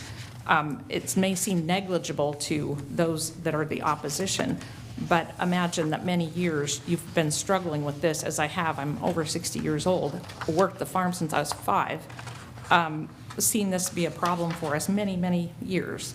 It's pretty frustrating. In 2023, Greg Wing of Always suggested to Shane and I he could construct a berm to make sure and shore up that area for the large gully, creating an area that he could fill so that we could eliminate these washout problems and create the more farmable acres. No trees were actually removed except for the ones that were dying. And the goal was to make that all so it could all be replanted at some point. We agreed, and Greg brought in the hydro-excavated soil for 2 months or so, which was allowed to dry in the area. At this point, the pond is empty. Our hot days have certainly dried that all up, and we didn't have that wet of a winter. The first winter or so it happened, it was very unfortunate because it had filled with rainwater and was kind of flowing everywhere, and ODA had us try to shore it up, and then they said, no, don't do that, and it was a little bit of a nightmare that first winter when it was so rainy, but that's, again, part of the reason that we're trying to fix this a little bit. Excuse me, what year was that? I believe it was 2023. It started in 2023 for sure. I can't remember exactly the year. Shane would probably know exactly the year because being the manager, he's had to put up with all of the regulatory people. So Greg brought in the hydro-excavated soil. The countertop material was granite. As far as I know, granite is still a rock that came from the earth. So that appeared to be a little bit of a, but as it stands at this point, when that was brought to his attention, he stopped doing that. So that was not supposed to be part of it, although we had discussed it. And I guess, even though I have a graduate degree, my thinking is, well, granite is rock, and that should be from the earth. You can find a white rock when you dig around, and even on the farm. Got it. But just to be clear, but what you're asking for today is not to be able to deposit granite in this. Correct. In this Yep. place. That's not what We you're asking for. corrected that, yep. You're That- asking just to That was deposit just that one, clean fill dirt, is that right? exactly. Yep, we just want dirt in there. Okay. Anyway, the fee that we were getting from that, which I had let the manager keep, because again, when that dries out, those soils have to be moved, that costs money, time, labor, all of that, and also all of the trees that will have to be redone and kind of reconstructing that area. And all of that will go towards that project. And the more level growing environment, well, the trees will certainly be a benefit. So like many farms, we always can use some additional soil in certain areas. In fact, we had a couple of neighbors stop when they saw what we were doing and wanted to know if they could get in on the action until all the problems came up. Can you talk about why, you said it like as, of course, as farmers, we always need additional soil. Can you talk a little bit where that need comes from? Well, there's a lot of different needs, mostly because we live in Oregon and it's not flat like Kansas. So there's always some like low area or part you want to fill in. That also kind of says something, because when you do have these areas, the nicer, looser type soil is the kind that runs away. So that's always an issue. And that's also, though, why it was important to do some of the digging out, because Greg made sure that he had it firm enough that wasn't the issue. And that's why, too, I don't know if that shows in the picture or not. I didn't look that much. Yeah, see, that doesn't even show. There is a bit of I don't know what you call it. I guess not really a wall, but a mound. I guess a mound around the pond area of some of that Are topsoil. we calling it a berm? I guess. That's what the report was suggesting. So it's a berm that's going to retain the water that Yeah. could compile in the Yeah, hole. and part of that is the better soil, though, that eventually we want that soil to be up on the top. So we want to dig that out so we can get down to that base hard So it's soil. not a permanent berm, you're just holding it to reapply it. Correct. Okay. Yep. Let's see. Where was I? Certain areas. Greg's business makes it kind of a win-win because he is connected with people that need to get rid of topsoil. Vac trucks are extremely heavy, so we allowed Greg to gravel the existing perimeter road. The road was already there. Farms have headland roads all the time, as you probably well know. So that road was there, but he just added gravel to it. Nothing that we don't see in some of the nurseries that neighbor us. No different than that. So I don't know why the gravel road seems to be part of the conversation even. And then the dewatering pond, and we also installed a proper dump pad, because the way, you probably are aware that when these low areas happen, they're not just perfect little low areas either. They're kind of it's like a gully. It washes down, it gets bigger as it went down the hill, and then into the treed area and down towards Ryan Creek. So that was left undisturbed, and the backside, it's all bermed up, so that there won't be, you know, it's to decrease erosion, the whole thing, the way it was done. Anyway, so these trucks needed to have a certain kind of structure so that they would be able to dump safely, not make a big mess, not get stuck like we have for many years. So that's why then the asphalt pad was put in also. And we do plan on removing that when the dewatering pond is full and the project is complete. I'm sorry, what are you removing?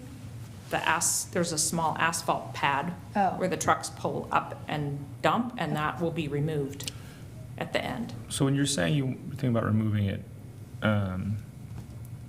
this seems like it's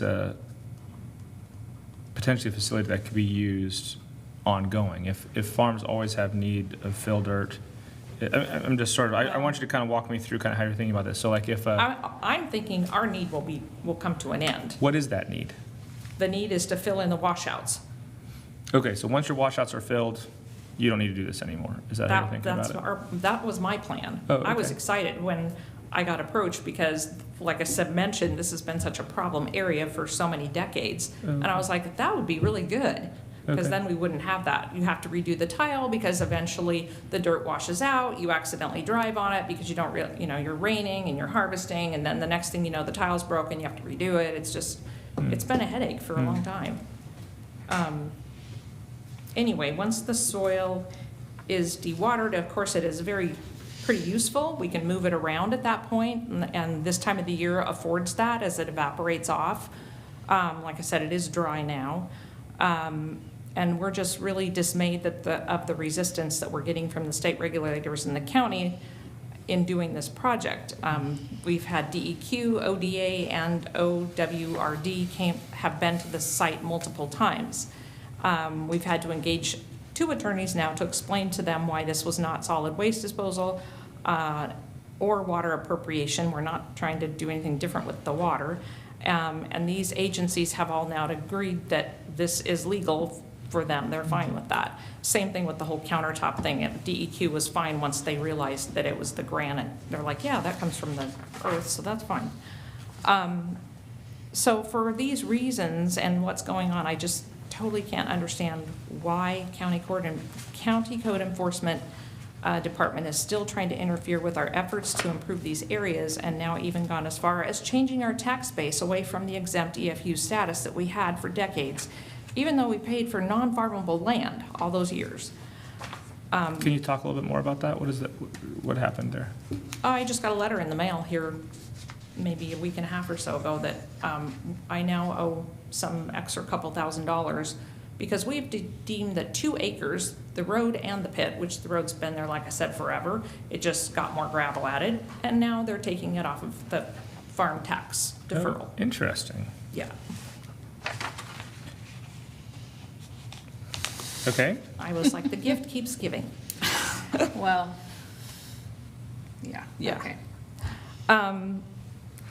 We had a bad experience before the hearings officer. I don't know that she really understood or even really listened to what my goal was, my project, or how the farming can benefit from some of these fill activities. We think her decision is wrong, and she accused us of operating an illegal dump. That's definitely not true. We are proud of our farm and the hazelnuts we grow and would never want to turn any part of it into a dump. I'm appalled that I'm being accused of such a ridiculous notion, to be honest.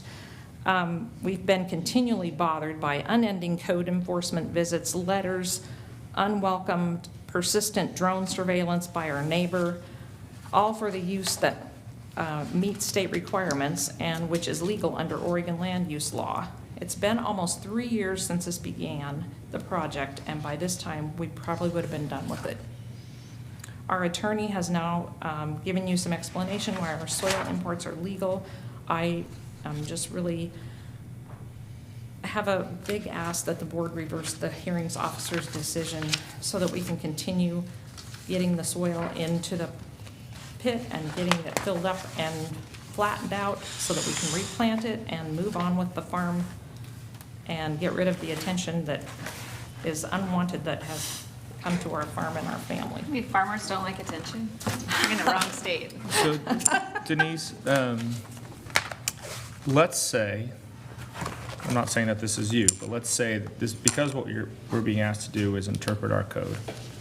Let's say you had somebody who was not well-intentioned, and they said, I'm just doing fill dirt. But then they took construction demolition material or other types of waste, and they put it in a pit like this that was filled with water. Is there any way, how if you were running the county, how would you prevent that from happening? Well, I'd have to think about that a bit. I have some ideas, because that was where DEQ has taken us.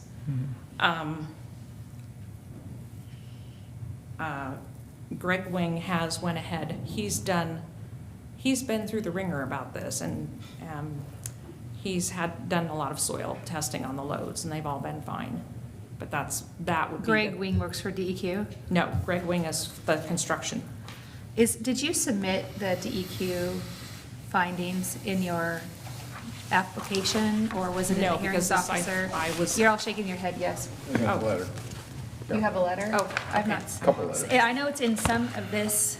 I support cutting trees, and we have done it well for this case. Mr. Chair. Commissioner Cameron, yeah, please. Yeah, I want to, I think it's clear that bringing soil onto a farm is farm use. That's clear to me. But I have a question on the, according to what I've read here that, Denise, thank you for your being here, by the way. Who's managing the trucks coming in and out? Who accounts for that? Well, that would be Greg. Okay, so you're. Always construction. Okay, so Always Construction Yes. is, he's got somebody on site that when this process was going on, back in 23, November 23 to January 24, sounds like we had this process going on, correct? Not correct. There is not someone on site 24/7, no. But there is someone on site. Okay. So, Pretty much daily. and then maybe somebody else needs to help me answer this question. In 3 months, we produced $71,400 in revenue somebody got.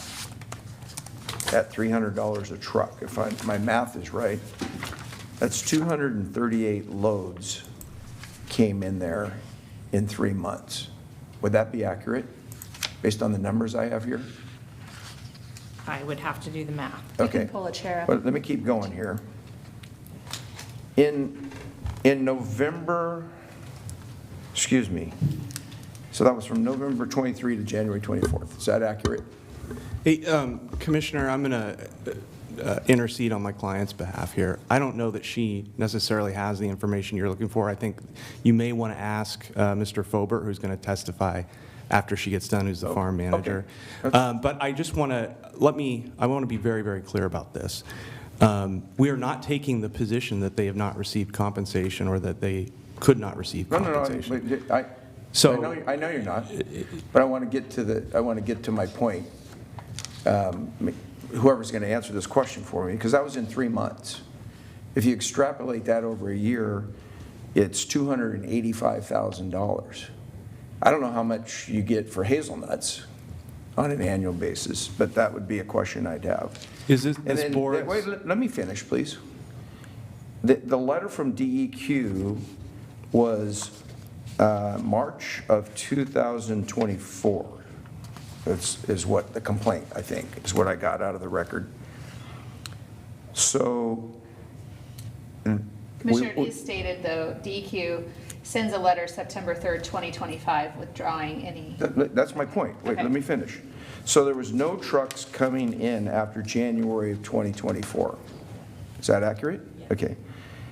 The letter from DEQ was March of 2024, but the release came September of 2025, where no activity had taken place since January of '24. The Water Resources letter was February 1st, 2024, so trucks had stopped, and the release came in October of 2025. Now, I'm not the regulators here, but my concern is if, I don't know how much volume this particular pit is built for, but if I extrapolate 238 loads over 3 months in an annual basis, that's a lot of volume. And I'm wondering about, if that had continued to go, would DEQ have a different approach to this? Would Water Resource have a different approach to this based on that kind of volume coming in?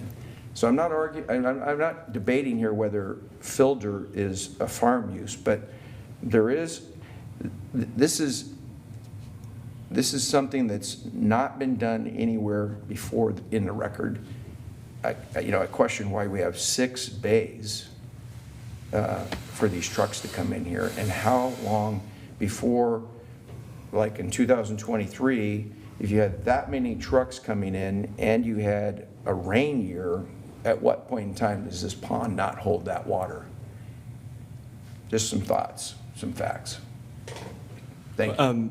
I may be able to help you answer those questions, because Thomas Banke, who is the applicant's environmental legal counsel, may be able to talk more about DEQ and OWRD and what that might look like. I don't have the history, because I wasn't involved at the time, about the circumstances that caused the end of that enforcement. I think what you're implying is kind of a correlation versus causation issue. Like, did enforcement stop because the activity stopped? It's not clear from DEQ or OWRD's letter whether or not that's the case. They simply stopped enforcement. I think what it does indicate, though, is that my clients were responsive to the county's code enforcement by stopping the activity. Right. And so if you'd like to hear from Mr. Banke, he might be able to talk more about this. I'm not really positioned to explain, because I don't have the knowledge, the hydrogeology about how this pond works at a point where you get to that level. But what I will say, and I think your question's a good one, what happens when you have a bunch of rainfall coming down the hill? Does it get into that pond, overflow the pond? And the answer is no, because the way the pond has been built to satisfy DEQ's concerns is that it diverts that rainwater around it. So it's both bermed on the back and then bermed kind of around the front. And I actually went out to the site twice. That berm's in good shape, and water can come down there, and then it goes around it. It doesn't infiltrate the pond and then overfill it. I just want to make that clear. But it's not covered, right? It's not covered. It wouldn't be able to evaporate if it were covered. Like a Lake pond.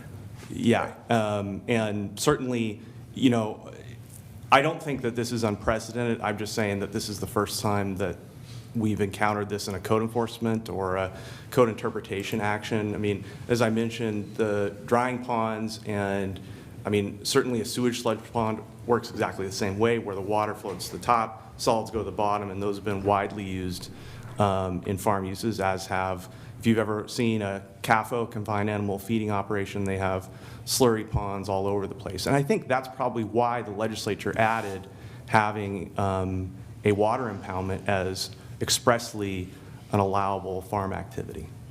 Thank you. Okay, Thank you, Mr. Chair. why don't we, Can I finish answering your oh, question? sure, please. About making sure in the future, I guess, that would be part of it, is maybe requiring samples to continue to, Yeah, okay. Requiring visits, but Samples. visits is, His question was, Visits is how costly. do you trust the farmer? And unfortunately, our job is to talk to people who do things all the time that we don't like, nor do their neighbors. And that's expensive. Also, CAFOs, people don't like those in Marion County. I don't know if you know, but it was. Well, I'm not taking a position on it. I'm just saying that those are allowed farm uses under the law. Yeah, well, You know, as far as testing goes, I'm not sure if the county has a soil testing division that could serve that purpose, but certainly if DEQ were wanting to maintain some level of testing on the site, it could do it to make sure that the fill was still clean. And they've determined that the fill is clean. I just want, sorry, Steve, this is not a conditional use permit, right? So we can't really put conditions on this, is that right? Correct. Yeah, I think the applicant, though, could potentially modify the scope of their request in a way that might sort of function the same manner if that was of interest and they voluntarily agreed. But it's not a conditional use permit. You could potentially say that if it was not allowed, that it outright, that it might be allowed as a conditional use with conditions. But that would require a secondary process. I don't think that that's going to be appropriate under the law. You can't have a conditional use permit for a farm use. So if, you know, imagine that there was a farm that was actually saying, I want to basically fill, like operate a landfill on my farm of some level. In order to do that, we would have to apply for what's called a farm activity, or excuse me, a commercial activity in conjunction with a farm use application. That is a different pathway. Again, so much of this is caused by the fact that we ended up in this code interpretation pathway instead of a permit pathway. And so if that were to happen, Chair, like if my client said, hey, we actually do want to just bring in material and dump it for a fee and not use it for the farm use. That would be a commercial activity in conjunction with a farm use. That's not what we're asking for today. And in that case, you could, you know, there's a conditional use under Oregon law, and counties work a little different than cities in that the conditional uses for farm activities and non-farm uses are all a question of statute. And under those statutory provisions, they would have to apply for a permit for that, but that's not what we're asking for today. Now, if there is, so you know, what I've seen, you know, your counsel's correct that you typically do not want to condition a code interpretation because you're just saying what the code means. However, there's a way to do that. If, for example, you want to be very, very clear that nobody can import say, countertop granite or something like that. You could say, you know, we find that the importation of soil, even if it's by a back truck, is a farm use as defined in the statute. We also find that importation of non-soil, you know, say cabinetry of any kind or countertops or what have you, is not a farm use. And that would have the same effect in being very, very clear about what they can and can't do. And if they were then to import more, you know, countertop material or anything else, that would be a violation of the code. And I understand the enforcement question in the abstract. Here, enforcement's not going to be a question because of the level of scrutiny that's on my client's farm. But if that were to be the case, you can craft a code interpretation that specifically says you can't bring in, you know, we find that countertop material is not, you know, it's not soil, it can't be used in farm use, and we don't believe it's part of that definition.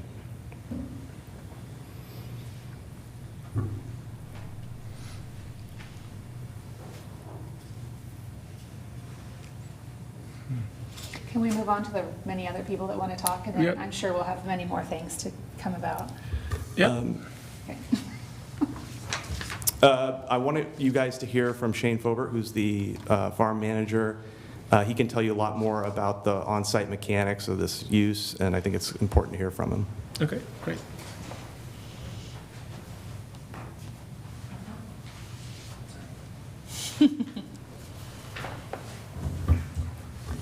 Hello?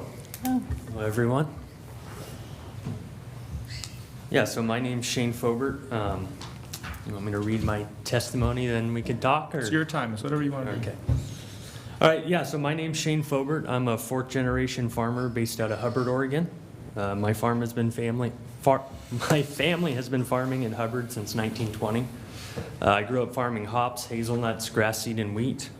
I graduated from Oregon State University in 2012, where I received a bachelor's degree in ag business management, and I've been managing our family farm ever since then.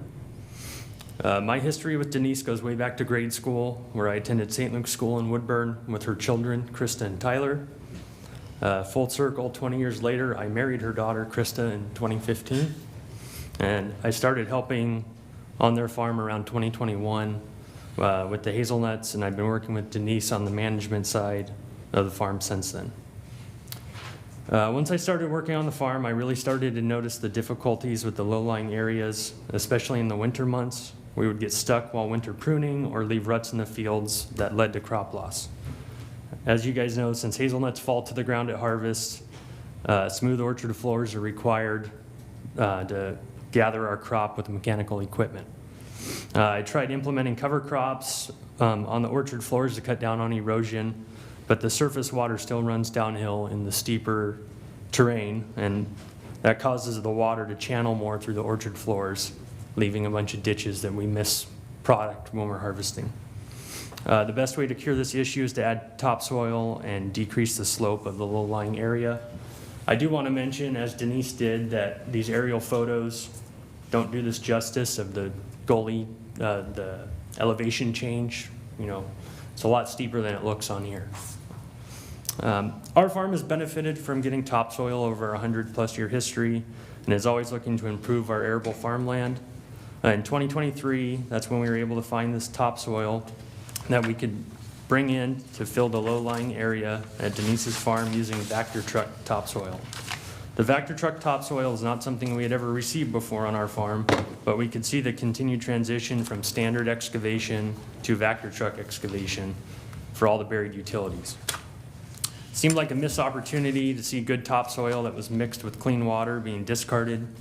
And the contractor that we worked with designed this berm to contain the material in the low-lying area while it had a chance to dry out. This material will benefit our farm greatly by increasing our arable land and decreasing our erosion pressures. The state's already said that bringing dirt to farms is a legal activity, but we have an issue with the county. If the material is delivered in a dump truck versus a vac truck, the county doesn't seem to think this would be an issue. But at the end of the day, the soil is the same to us once it's dried.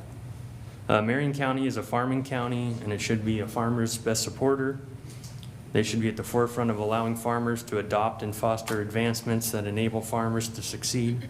And I support Denise in her request that the fill use we are trying to conduct be considered farm use.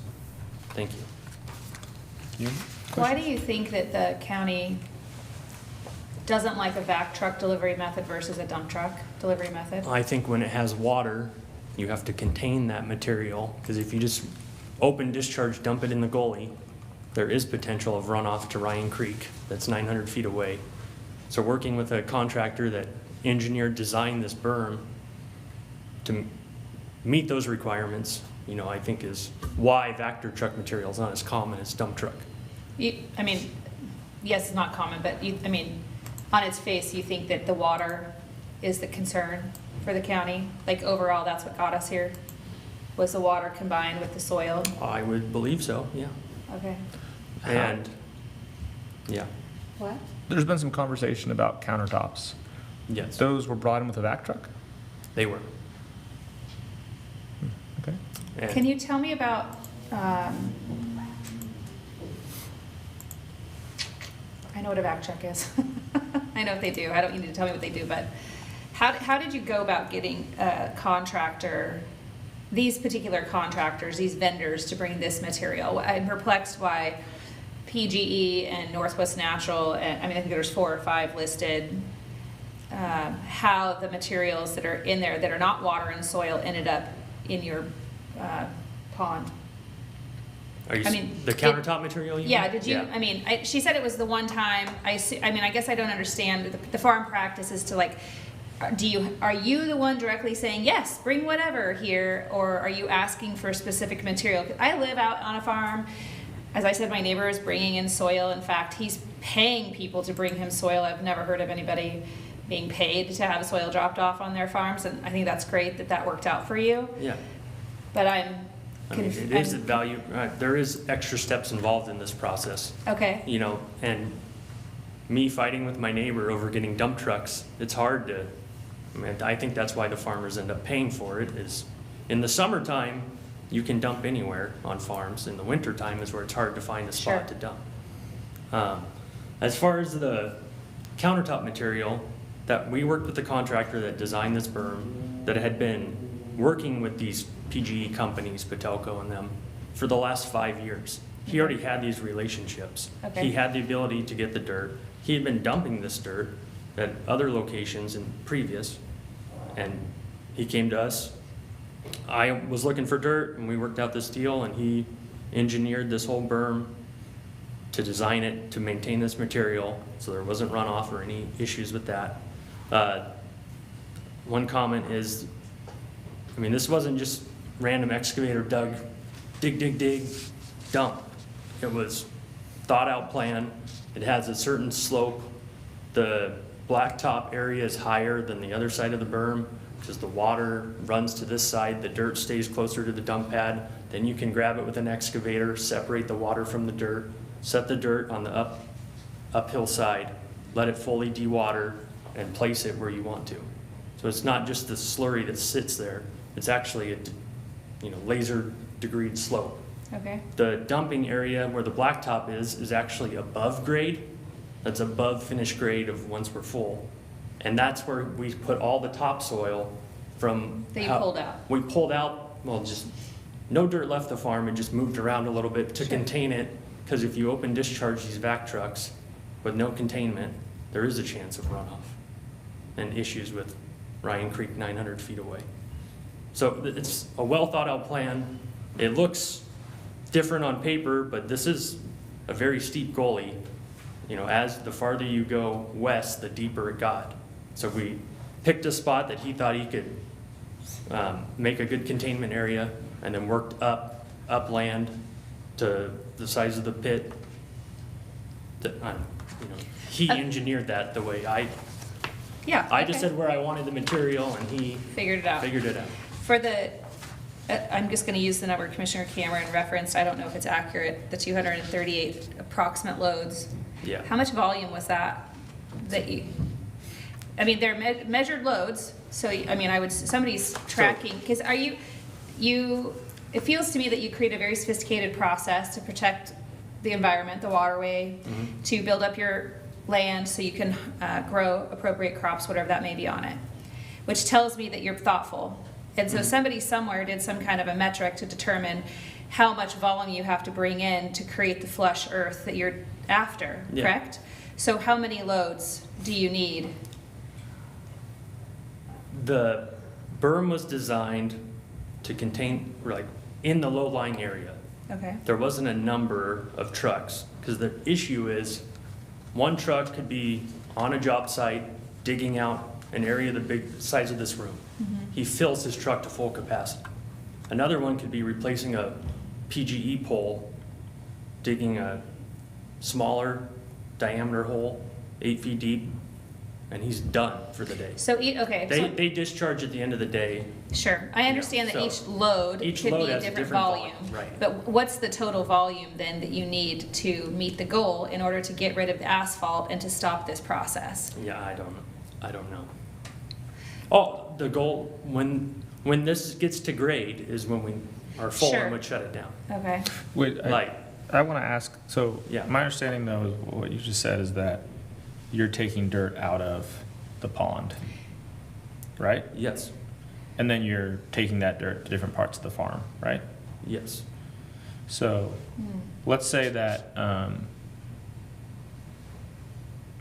not saying this is the case, but let's say hypothetically that Commissioner Cameron's back the napkin math is right, and you can make over 200 grand a year doing this. Why would you ever stop doing it? Like, if people can bring you dirt, there's a demand for a place to bring dirt, you take that dirt out, you then spread it around your farm needs new dirt. Like, why would you stop? And just, once all the low-lying areas are full, is that what you're saying? Well, yeah, you could always, like, put more dirt on top. I think he's asking Yeah. you to be honest about what the operation is. That and was is- never the intent for us. I mean, I never thought of that going on, I should say. Oh, that's fair. I'm Yeah. just saying, like, It was to fill if the someone line. came to you and said, I'll give you 200 grand a year, like, why would you say no? Okay, so let me ask you. Yeah. You could have gone to college and been a brain surgeon Yeah. making $1 million a year. Why would you choose to farm? My dad had the same kind of opportunity. He was approached and even tried to be coerced into being a well driller with a local well drilling company who's very successful. He wanted to farm. Yeah, My intent is just to do this. I shouldn't say I don't care about the money, but I don't care about the money. I only want this done, and it shouldn't go any further than that. I think maybe you misunderstood my question. I'm not suggesting that you would stop farming. That's not what my I think suggestion she was. understood your question. I think she answered it. She's stating that when her property, whatever the areas are, become flush, she will be done bringing in material and doing this. Yeah. Correct? Because That's what it's she's only saying. for the goal of that. The money is just. And she also did say in her testimony, I apologize for interrupting, she said earlier in her testimony that she has not taken the proceeds from the, whatever they earned off of the material coming in and putting it into the farm. It stayed with Mr. Fobert so he could pay for the cost of the maneuvering of the dirt once it is there. I mean, the opportunity came to us, we wanted the dirt, there is work involved with moving this dirt, Yeah. replanting, and it was like a win-win. Like, what's the downside if you do get some financial compensation to do this extra work? Like, why not? I think that Like if that, you, on right? its face, fine, but Yeah. then the concern is that you move out of farm use. You are not then there farming your property and you're just using very valuable soil to bring in dirt to make dirt to give to people, then you're changing your entire farm operation. Sir, I don't actually need you to jump into this. I'm having a conversation with her, and I understand what you're saying, and I actually, at this point, support what I understand. Yeah. My concern is that we have to create a decision, and the bookends of that is difficult to control in an environment where the soil that you farm and your family generationally respects and values could be harmed by others. And I have to make a decision today to assume that anybody that wants to do this after you, anywhere in Oregon, based on this decision, is doing it for the right reasons that I believe you are doing it for. And that is the predicament that I find myself in. So, just on the surface.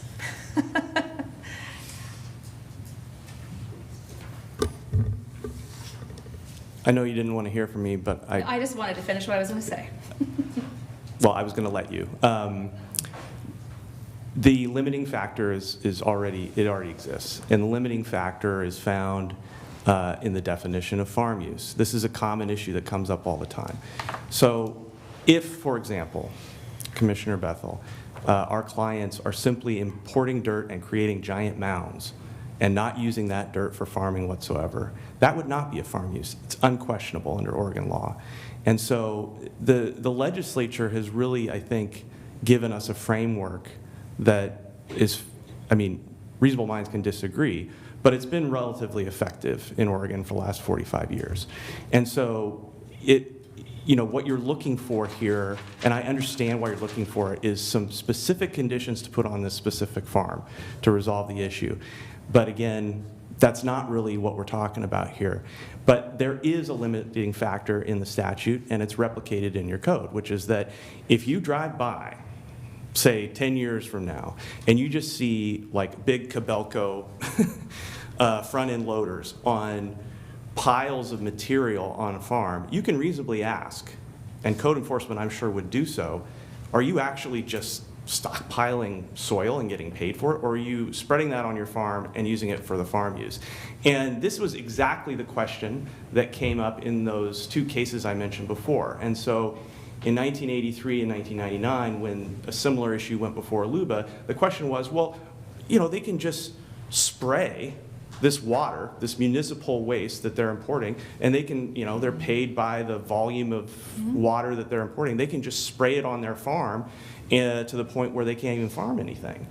And what Luba said is, yeah, they could, but the test isn't a subjective test about the intentions of the farmer. It's an objective test about whether they're going to put this material to farm use. And the record reflected, as in that case, as it does in this case, that, yeah, they're going to put this to farm use, and they have been. And so, it's a reasonable question to ask. It's an intuitive question to ask. Luba has said the limitation on that is when it obviously ceases to be used primarily for farm use. I mean, this is exactly, I think, what it's interesting to me, because this case out of Eastern Oregon that's in your packet very recently, where the city of, I believe it was Enterprise, is paying a farmer to take substantial amount of their municipal sewer waste. He's going to spray that on his farm, and if it starts drowning out what he's growing and killing that stuff, I think reasonable minds would conclude, like, hey, that's not a farm use. You're killing your, you're killing your own crop. And so, what you've heard today from Denise and Shane is they're going to stop importing soil when the low spots are filled. If they don't do that, if they continue to dig out holes and fill them up and just stockpile soil, simply to do that, to get paid for it, and not use that soil and farm use, what Luba would say under those two cases, it's ceased to become a farm use, and now it's something else. What if they sell the material to another farm? If they sell the material to another farm and then it is put into farm use, I don't know the answer to that question, because farms routinely buy and sell soil to each other all the time.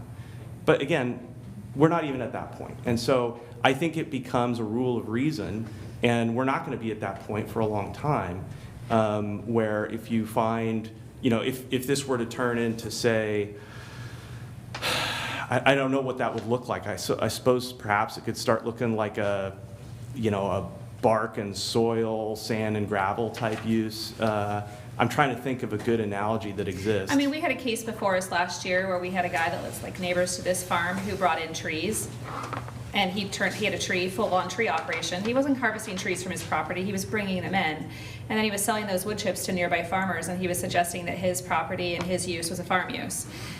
It is not. He did not harvest those trees from his farm, et cetera, et cetera. That was my interpretation of it, which is how he ruled, but I'm telling you that, like, there's always a bridge to somewhere, and again, it is my responsibility to protect every farmer in this room and the land that they have been gifted by their families, and that's what I want to do. And I just want to make sure that when we create a determination on this, we've covered all the ground. No, and that's a fair question. I honestly did not, when I said I don't know, I literally don't know, and that's a good example. Where you got a guy that's essentially got a side processing business. And there's actually a case, and I apologize, I don't remember the name of the case, where somebody was importing, I think he was importing hay or raw hay or something, and then reprocessing it on site and then selling it to people who had horse operations and stuff like that. And in that case, Luba said, no, that's not a farm use, that's a commercial activity in conjunction with a farm activity, or commercial use in conjunction with a farm activity. So I think we're on the same page there. And that is far and away from what we're asking for today, but I would say that the county would be entirely justified in enforcing against anybody who is clearly not going to use that soil on their farm and couldn't, as in the case of your guy who was bringing in trees and. I'm sure they were great trees. So your point's a fair one. I just want to make it clear on what the limiting factor is in the statute, and it's up to the county to decide when a farm use sort of ceases to become a farm activity. Now, what there isn't is there's no law. In fact, it's antithetical to the statute to say, well, you're accepting compensation for this, and therefore it's not a farm use.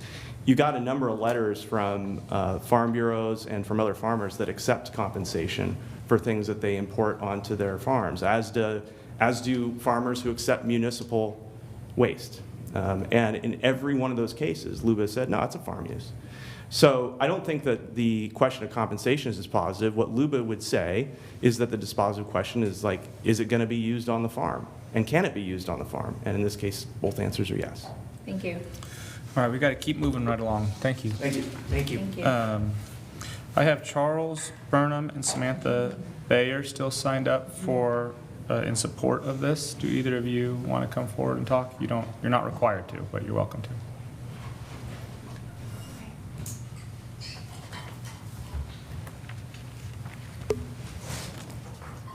Go ahead and introduce yourself for the record.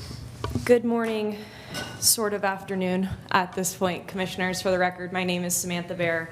I'm here today on behalf of the Oregon Property Owners Association as well as the OPOA Legal Center. We have submitted a written letter into the record. Sorry, I don't have an exhibit, so I can't. You have it. Okay, good. In support today of this appeal and in support of Ms. Burnham and her family. And so a lot has been said. I will try to be brief because I'm trying to figure out how can I be helpful to you all today. And the way I think I can do that is pointing us back to the question at hand, which is this considered farm use under ORS 215-203, which mirrors your code?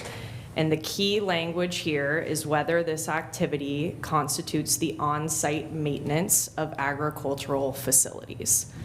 Our organization believes that this does constitute farm use, as well as the Oregon Farm Bureau, the Marion County Farm Bureau, HGO, as well as many other farmers who have submitted testimony in support. And I just kind of want to walk through very simply why that is. So the key question here is, what is the facility? They have a working hazelnut orchard. That's the agricultural facility in question. They have already testified, and there's plenty of evidence in the record that there's low spots within those orchards. We've heard about the gully. I'm not sure if that's the right word, so my apologies if I'm saying it wrong. We've heard about the low spots. There's evidence in the record. We've included with our letter, as well as HGO and the Home Farm Bureau, that you do not want to have low spots in your hazelnut orchard. That not only affects your ability to successfully grow hazelnuts, but the harvesting of those hazelnuts, because it's primarily mechanical harvest. You want it to be flat, as you do on many farms. And so the maintenance activity here is the agricultural fill, putting in dirt from the pit across the orchard to fill in those low spots. And why are they doing it? What's the purpose? The purpose, as they've testified here today, is to do a commercial working hazelnut orchard. To the question you just asked, well, what if they were selling the dirt? If they were selling the dirt, then they would be dirt salesmen and not farmers. And so that fact would point us into a direction that their purpose is not to do farm use, but to do something else. But that's not what you have before you today. They have testified very clearly that they are trying to farm. And so for those three things alone, this activity meets the statutory definition of farm use. But there's also some practical factors I just want to hit on that there's been a lot of discussion about today. Taking us all the way back, Commissioner Bethel, to your original question of like, why would you dig a big hole? Why would you have a pit? And the practical nature of this is you have a weird dirt, water, slurry mixture. That's the fill material. They have the opportunity to accept that fill material. It makes sense for them to have that fill material and practically to hold that fill material on a temporary basis. They've dug the hole. It's a in the views of at least my organization, and I think the agricultural organizations who also support this, it's a temporary staging area to hold the fill material. Yes, they've made infrastructure improvements to it, but as they've testified, those are temporary and can go away the second they don't need that fill anymore. So on any farm, whether you see a big pile of wood chips, a big pile of dirt, they're going to have an area on the farm that's not in active production that they're going to stage the fill material in. In our view, that's exactly what's happening here. It just happens to be a hole with water instead of a big pile of dry dirt. Secondly, I want to talk about fees. While I think Commissioner Bethel, you also already noted, if people get paid, it might be uncommon for people to get paid. They are getting paid, and That's actually not uncommon. In our testimony, we submitted that the federal government will actually pay farmers to accept fill material through many NRCS programs.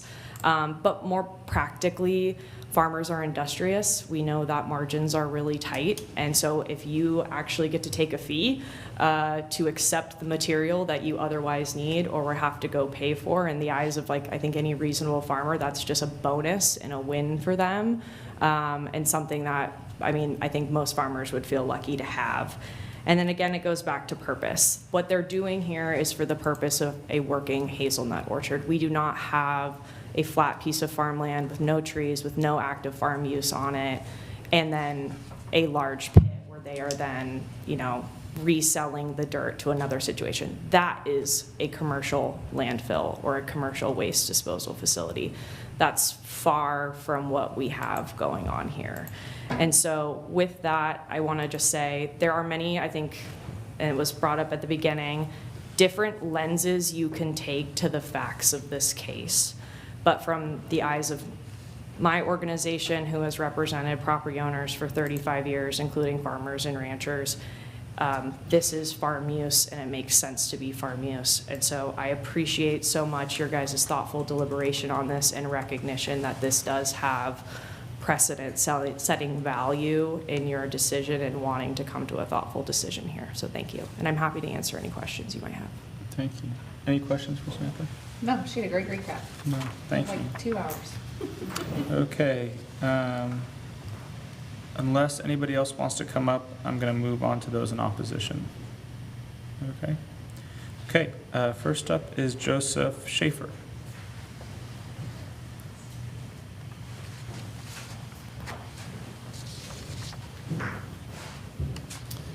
Good morning, everyone. Joseph Schaefer, a land use planner here on behalf of Scott and Judy Chambers.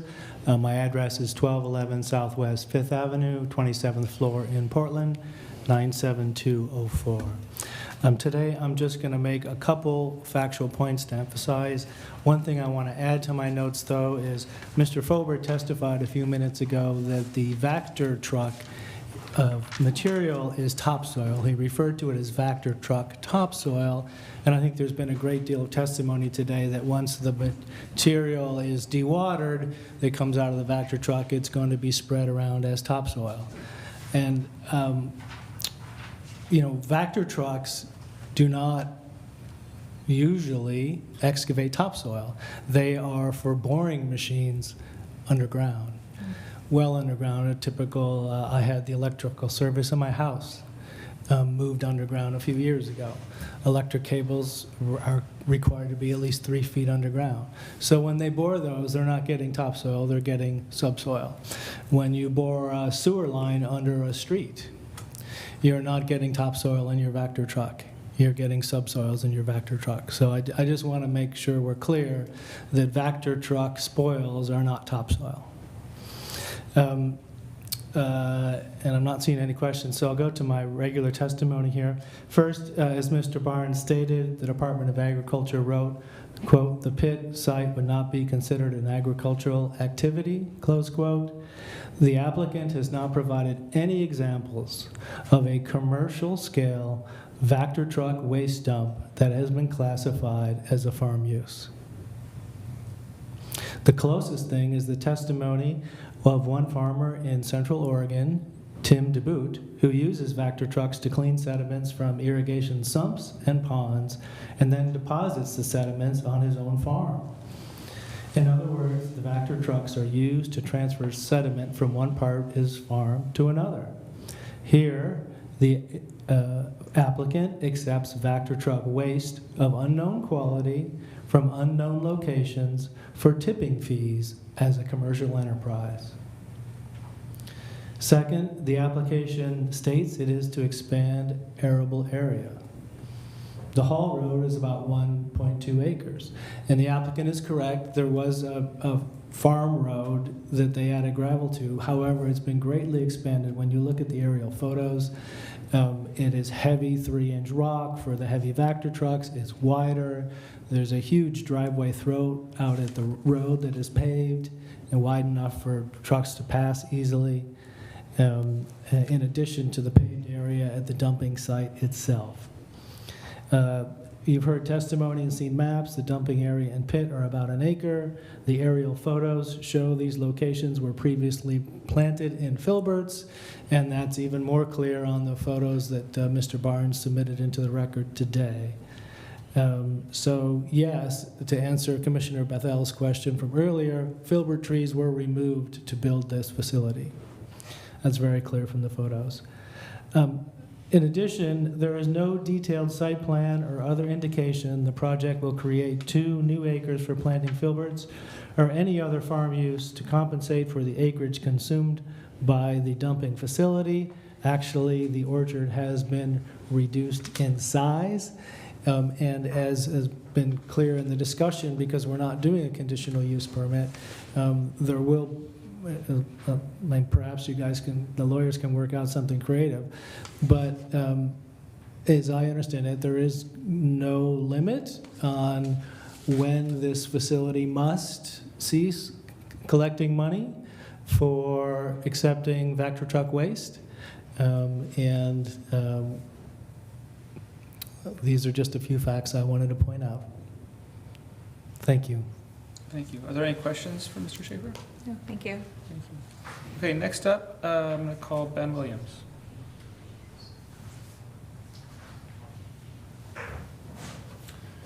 Good morning, Commissioners. My name is Ben Williams. My address is 23013 Erie Lane, Northeast Aurora 97002. Thanks for the opportunity to comment this morning. I'm going to spare reading you my previously prepared written testimony because Mr. Barnes covered just the majority of what I had included, and he was correct in everything that he said. So I just want to make 2 or 3 clarifying observations, if I may. If this application, if this matter was about clean fill dirt, quote unquote, clean fill dirt, it would be a simple matter to resolve. But let me point out, you've heard a variety of terms this morning. Joseph Schaefer just referred to one of them. Clean fill dirt, topsoil, Vector truck topsoil, and most recently from Samantha, agricultural fill. In Vector trucks that typically work for utility companies or utility contractors and are coming from construction sites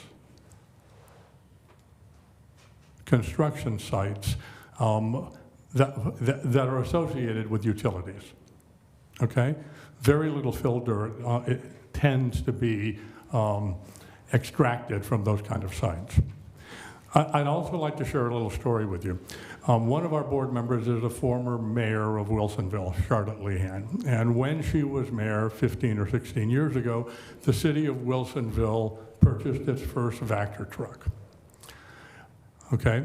At that time, the city of Wilsonville's sewage treatment system was somewhat limited. So they own a Vector truck. What are we going to do with the contents of the Vector truck when it's filled? Well, they followed industry standards because their sewage system was not up to capacity or capability, you might say. The Vector truck drove to Woodburn, where it unloaded the contents onto a large dewatering pad, because the larger the surface area of the dumped water, the faster the evaporation. To dewater, not contained in a pit, dumped on a large pad.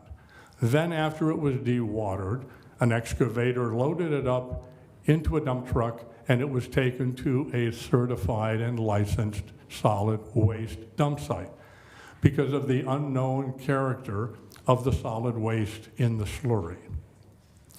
So if I may, Mr. Barnes mentioned Ditch Witch. I'd like to share with each of you a page from the Ditch Witch website.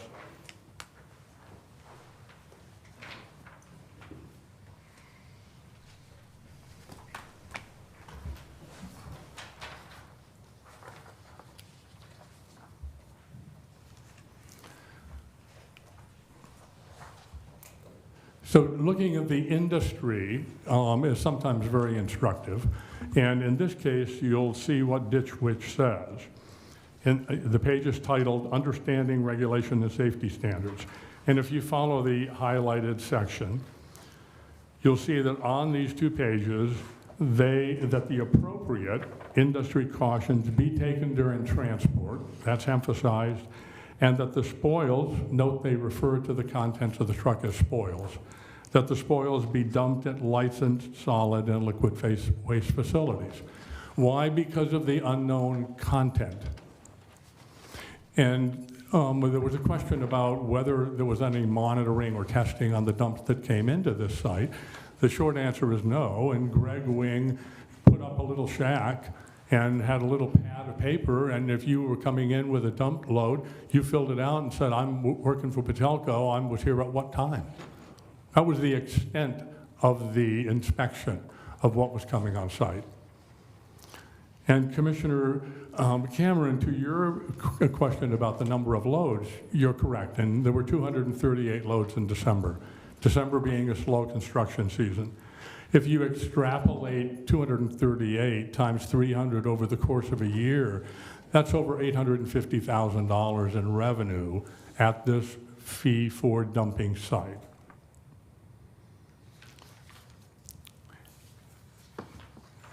Do you have any questions on that matter? Any questions? No. Thank you. Okay, thank you. Okay, is there anybody else opposed to this application who would like to speak to us? Okay, I don't see anybody. Then before we go, I actually want to ask, I see Chad Goffin there. Chad is our,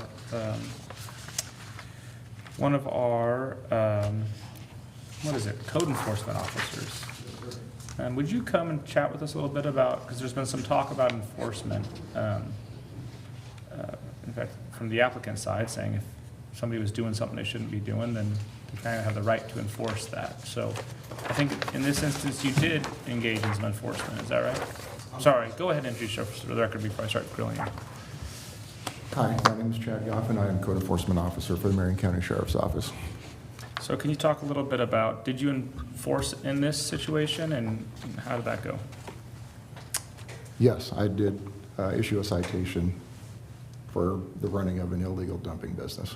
So usually you get complaints, like you're not just like looking for stuff to do. Correct. We are complaint-based. Did you get multiple complaints, one complaint in this instance? It started out with one complaint, correct. Okay.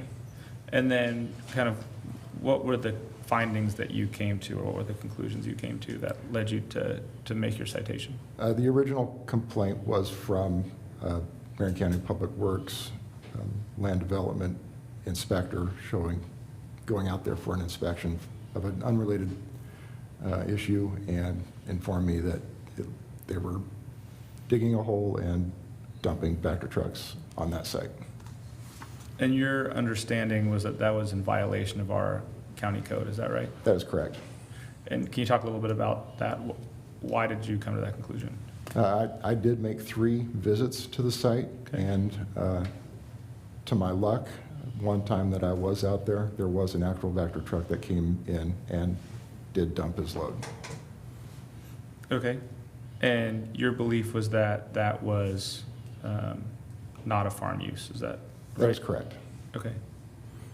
Did you ever see anything other than, I have two ways to ask this question. Did you ever see anything other than dirt being dumped there?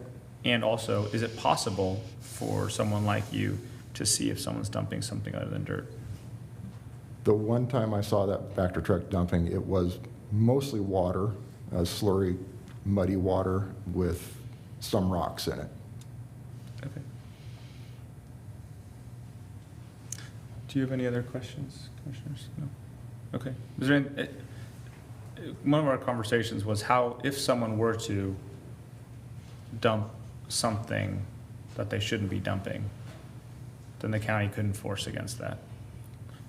As a code enforcement officer, how would you do that? How would you find out if someone was dumping something they shouldn't be dumping in this type of a situation where there's a pond and slurry being dumped? That was difficult because I did refer to Austin and Brandon with the planning department, and we worked through this to determine to see what kind of action to take, and it was come to the conclusion that it did seem like that they were running some sort of illegal dumping business on EFU. Okay. Okay, thank you. I don't have any other questions for you. Thanks, Chad. Okay, do you have anything you want to add, Austin? You obviously have been involved in this for a long time. You've heard what the applicant had to say to us, you've heard what the opposition had to say to us, for what our code enforcement officer had to say to us. I'm sure you have some opinions. Is there anything you want to clarify, or any convictions you have about the facts of this case? Yeah, definitely. I think, there's a lot of things you could say about, we've heard about environmental concerns, water quality, what's in the soil, all those different things. But I think ultimately the issue that you were being asked to decide today, why we're here, is this a farm use? Is this placement of soil? It would be the way, in the manner that it's being done, is that a farm use?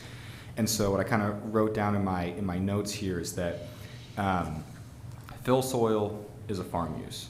But here, I think the question is digging a larger hole to make capacity for soil, to make money off of that, is that then a farm use? And I think maybe what I've heard a little bit that might help you guys reach a conclusion on this potentially is really who's operating the pit? Whose idea was this? So is it the Burnhams or Foberts that are operating the pit and managing this, or is it Greg Wing of Always Excavating that's managing and operating the pit? And sort of that might help inform the decision. It sounds like to me, but that is the question: is the digging of a hole to make capacity to make money off these dump trips a farm use, and how is that tangentially related to filling the land? As we've seen, it appears it may be difficult to fill the land with the amount of water and how it's constructed, but I believe that's the question before us today. Okay. Any other questions for Austin? I hear what you're saying about the question, which I would like you to answer, as to who is operating the pit at some point. And we know lots of farmers in this county who have lots of land, they got lots of crops, and somebody else operates their farm. And they're making a profit and they're paying somebody to do that. I don't know that the nexus for me that whether or not Always Excavating is the operator truly matters to me. What matters to me is that the farm maintains its farm status and its farming operation, and also understanding the fact that in the Willamette Valley we do have a lot of rain and we have a lot of erosion and we have a lot of challenges. And if you can be creative with technology, which is where we're at, to be able to enhance your farm space, to be able to produce more, great. I didn't hear any evidence presented today from the applicants that really maintains a position that you have a massive loss. I mean, you've been farming this farm for a very long time, and well, you didn't suggest that you would make more money when it becomes flush land versus what your challenge is now. I mean, it is frustrating, but everybody who lives out and through St. Paul manages the same challenges that you're navigating with water flow in hazelnut orchards. How you water matters, right? Like, I've spent a lot of time in hazelnut orchards the last 6 years trying to understand water. So I don't want to add anything to it based on the concern and the citation and the code enforcement, because I'm pro code enforcement and protection of farmland, and I believe you made a mistake and you have managed through that. I don't even know the details of the code enforcement situation because it's not been brought to me, and I've never asked because I wasn't aware. But I think we do, obviously we have to make a decision on whether or not this is a farm use on EFU land with current technology. And the only question I don't have answered is, how do you guarantee prevention of contamination? And I don't know how to get to the answer that I want to get to because of that void. Just so you know, like, I have no issues with bringing soil onto farms I have an issue with potentially bringing contamination onto a farm. And how do you regulate that? We don't have a testing agency here. DEQ has 5 employees. They are never going to do that. So like, how do we get there? And is it applicable, Steve, to what we're trying to determine today?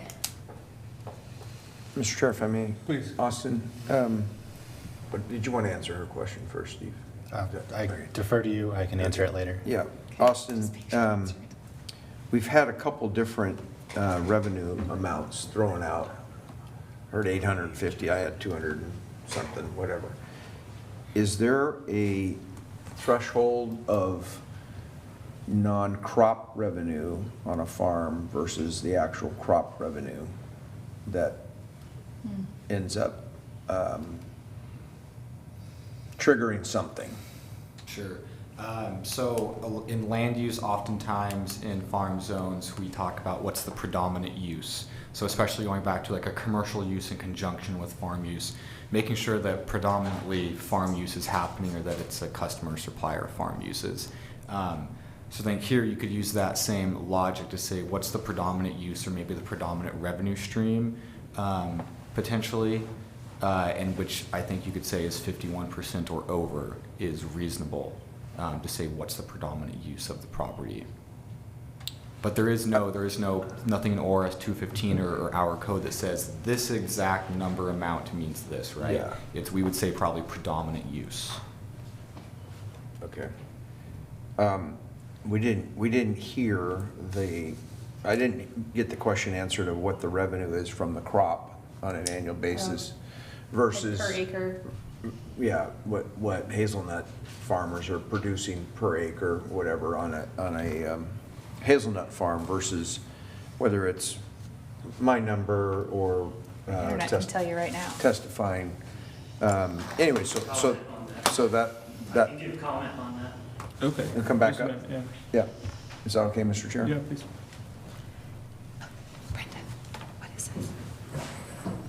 Shane Fobert again. So commercial hazelnut production, we say full production is north of 4,000 pounds per acre. We hear numbers up to 6, but about 4,000 pounds is when we say the trees are in full production. Last year, the price was $2.36 a pound, $9,000 an acre, give or take. Okay. A couple years ago, the price fluctuates every year. We're price takers. We don't set our own Right, price. right. I'd love to get $5 a pound, but. I so- like hazelnuts. That would be very costly at the Yeah. store. But I also Yeah. like Right. $5 an acre. Yeah, okay. That answers my question. Okay, good. So I think we're good there. I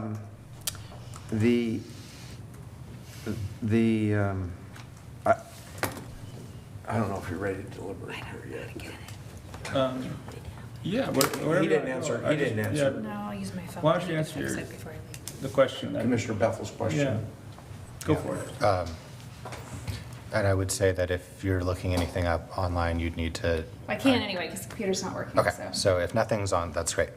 In the future, just so you know, if you do look it up, you would have to Enter to the say record. into the record, yeah. I think kind of the limiting purpose here is, or limiting principle is kind of a big thing that you're thinking about. And I think that's found in the statute, which is farm use means the current employment of land for the primary purpose of obtaining profit and money by raising, harvesting, selling crops, et cetera. So kind of that primary purpose is not like super defined. I mean, there's case law getting into that, and there's some case law that talks about, for example, LUBA has used, or I think it's the Court of Appeals has used the analogy of like the tail wagging the dog when you have something that is so much one way that it's no longer the same purpose. So that's something you would want to consider here. In terms of like environmental considerations, I think that's not really a factor in a land use hearing. That's a separate matter that would have to be considered separately. And then the final thing I would note is that once the evidence is in the record, the applicant does get a final opportunity for rebuttal. And I would say, since we've probably, to be procedurally safe, given the attorneys involved on both sides, I would suggest that since the applicant has given new evidence, it would be wise that any opponents have an opportunity to rebut the evidence just given after they had already testified. Okay, so here's what we're gonna do, Mr. Cameron, with your agreement. We're gonna let the opponents rebut any evidence or give any evidence in response to what you just heard from the applicant. Then we give the applicant an opportunity to give final closing comments, and then we'll deliberate, and then we'll try to get the heck out of here. Thank you, Mr. Chair. So, does anybody in opposition want to respond to the statement just given by the applicant? I'm sorry, could you say that again? Does anybody in opposition want to respond to the statement that the applicant just gave with regards to how much, what the yield is on hazelnuts farming and kind of what the range of income is? No need to respond to that. Okay, thank you. You just state in the record that they declined to participate or respond. Yeah. Okay, so now I'll go back to the applicants for closing comments.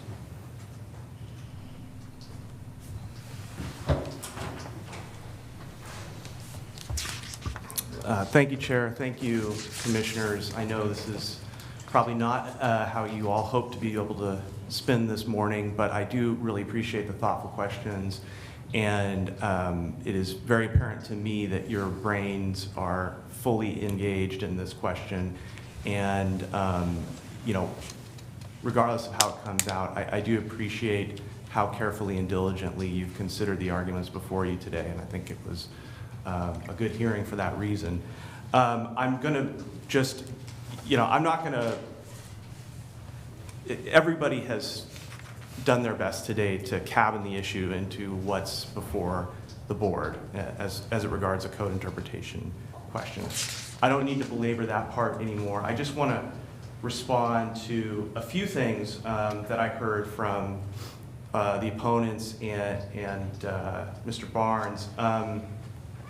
One of the things that Mr. Schaefer stated is that there's no example of a commercial scale Vector truck operation. And I just want to be clear, what we're asking you to determine is whether the deposition of soil from Vector trucks, you know, that's been hydraulically excavated, allowed to dewater and placed back on a farm is a farm use. We're not advocating for a commercial dump site. And it keeps coming up, and so I keep needing to restate that. As far as the quality of the soils question goes, I think it's really up to the farmer, assuming that they are engaged in a bona fide farm use, which, you know, Shane and Denise certainly are. I think it's up to the farmer to determine what soil meets their quality needs. I want to be clear that there's no question that this is clean fill that has been dropped off, because that's what DEQ itself determined. And it determined that before it even ceased enforcement. It determined that, I believe, in either early 2025 or late 2024. So the issue isn't with whether or not the soil is clean. We had one, from what I understand, one incident of granite being brought in, but since then, there's been no issue about whether it's clean soil. If it's not clean soil, the way DEQ works is that you have to get a solid waste disposal permit. And certainly, if a solid waste disposal permit is required, it begs a very strong question of whether this is still a bona fide farm use. But that's not the issue here. I think that if they determine that this is in fact solid waste, we'd be having a very different discussion. But they determined that it is clean fill. And so I don't think it's really helpful to sort of parse what one person's view on quality soil is versus another. Their goal is to raise their farmland, and as they stated, the good soil they have kept as part of this berm that will be spread back over the top once it's been raised. Just a couple other things I want to talk about. This is not the first group to wrestle with the question of what does this farmer intend to do? Why are they doing this? And I have a couple thoughts on that, but luckily that's a question that has already been answered by the Land Use Board of Appeals. So first, as to the amount of compensation, I think you just heard that what they make from the actual orchard greatly exceeds what they've made from this use. Whether that changes or not, to me, is frankly irrelevant as a matter of land use, because, gosh, I mean, Why wouldn't we want our farmers to make money if they're still farming and they're engaging in farm use? That's the test. And so when Mr. Barnes says it's a predominant use question, I dispute that characterization on the fact that the predominant use question is, how's the land being used? It's not, where their income streams are from. A lot of people own farms and make a heck of a lot more money from a day job. Does that mean that their land is not a farm? Of course not. So I just want to be very, very clear. Our view on this is not about the balance of the money. It's about what LUBA has said it should be about, whether this land is going to be used for farming and whether the materials they're importing are going to be used for farming. And we've put on evidence that it is. And that issue was actually encountered by LUBA back in that Friends of the Creek case in 1999. They had the same, in that case, that local government had the same concerns that you did. And what LUBA said is as follows, and I'm just going to quote, "We do not believe the legislature intended, by requiring that the land be currently employed for the primary purpose of obtaining a profit and money by raising, harvesting, and selling crops, to require an inquiry into the primary actual motivation of particular landowners. Such an inquiry could easily have the anomalous result of having a farm that is indistinguishable from its neighbor fall outside the ORS 215-203-2A definition of farm use, simply because its owner happened to be primarily motivated by something other than the monetary return that is realized from selling the crops that are raised on the property." And you can imagine that that was very much on people's minds when the municipal sewer agency itself wanted to start being farmers, so they had a place to spread their municipal waste. That's where that came out of. And so I think that there are limiting principles, but you can never guarantee when it comes to code enforcement that somebody can't get away with something. That is the fundamental issue with all types of code enforcement.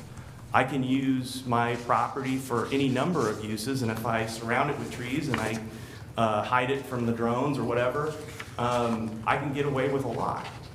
But there are limiting factors in the law to what my clients are asking for, and that's whether or not that soil that they are bringing in will ultimately be part of their farm activity. That's a test that's been given us to LUBA. That's a test I'm asking this board to apply today. Once again, I thank you for your attention. Thank you for the good questions. I appreciate it back and forth. And we ask in conclusion that you reverse the hearings officer's decision and determine that soil imported onto farms by Vector trucks is part of a farm use, even if it's allowed to dewater on site. So thank you, and I'm happy to answer any other questions you may have. Any questions? No. I'm not seeing Thank any. you. Thank you. Okay, Commissioner Cameron, you're up. What are you thinking? Well, I'm going to say the comment about a day job, well, you could earn a lot of interest in the bank. That has nothing to do with if you're working outside the farm. It's about the farm and the income that's off the farm. I don't have an issue with the income here. The applicants have said that they have no problem having no construction material going into this process. You know, when I'm looking at the farm use, importing soil for farm use is farm use. The issue I have, and I'm going to say that, yes, this is farm use, what they're doing. The issue I have is, and I stated this earlier, and I'm not sure that it's in front of us today, it probably is going to come in front of somebody at some point in time, is the environmental, the quality of the water, the quality of the soil that potentially somebody else is going to have to measure. But importing soil for farm use is farm use. That's pretty clear to me. You know, they're the ones that are going to have to determine where they're going to put that soil and what kind of soil it is in their farm.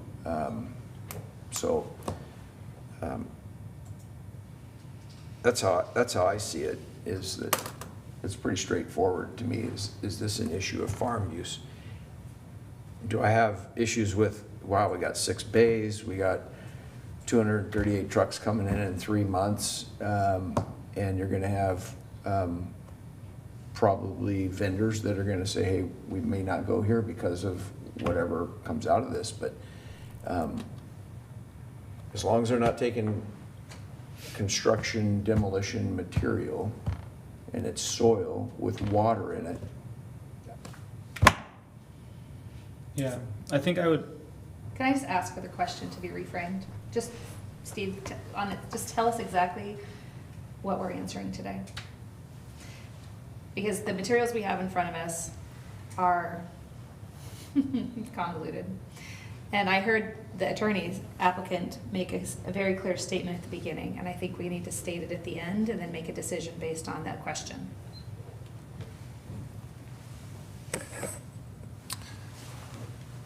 I think the question you're being asked to decide is whether, under the totality of circumstances that you've heard the evidence for, that the operation described, if restarted and continued in the future, would constitute farm use, which is the primary purpose of obtaining a profit and money by raising, harvesting, and selling crops, which is what the statute says. The statute references or any other agricultural use. It says farm use includes the on-site construction and maintenance of equipment and facilities used for the activities. It includes water impoundments lying in or adjacent to or in common ownership with farmland. You're being asked, I think the primary purpose is the big thing here. You're being asked to decide, clearly bringing in a dump truck of fill dirt is a farm use, no question.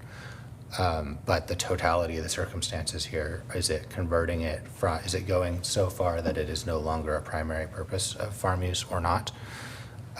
You are not being asked on environmental things. We're being asked today if dirt coming in that's confined in a truck with water is a farm use.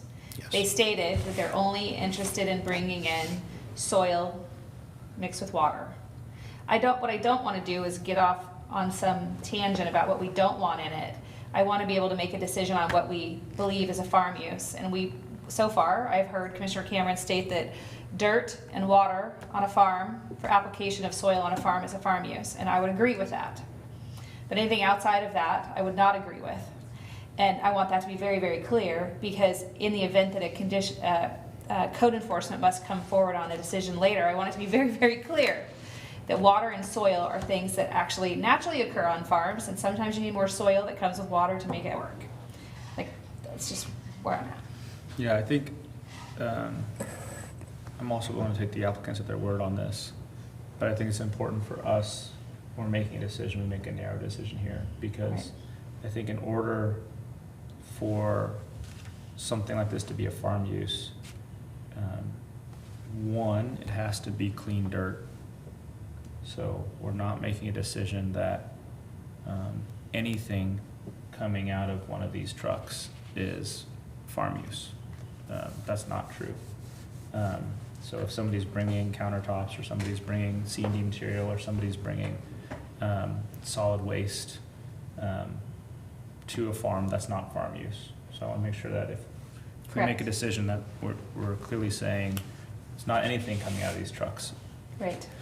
And then I think the other thing, and the applicant said what they're asking for is clean dirt. That's so right. So I think we take them at their word on that.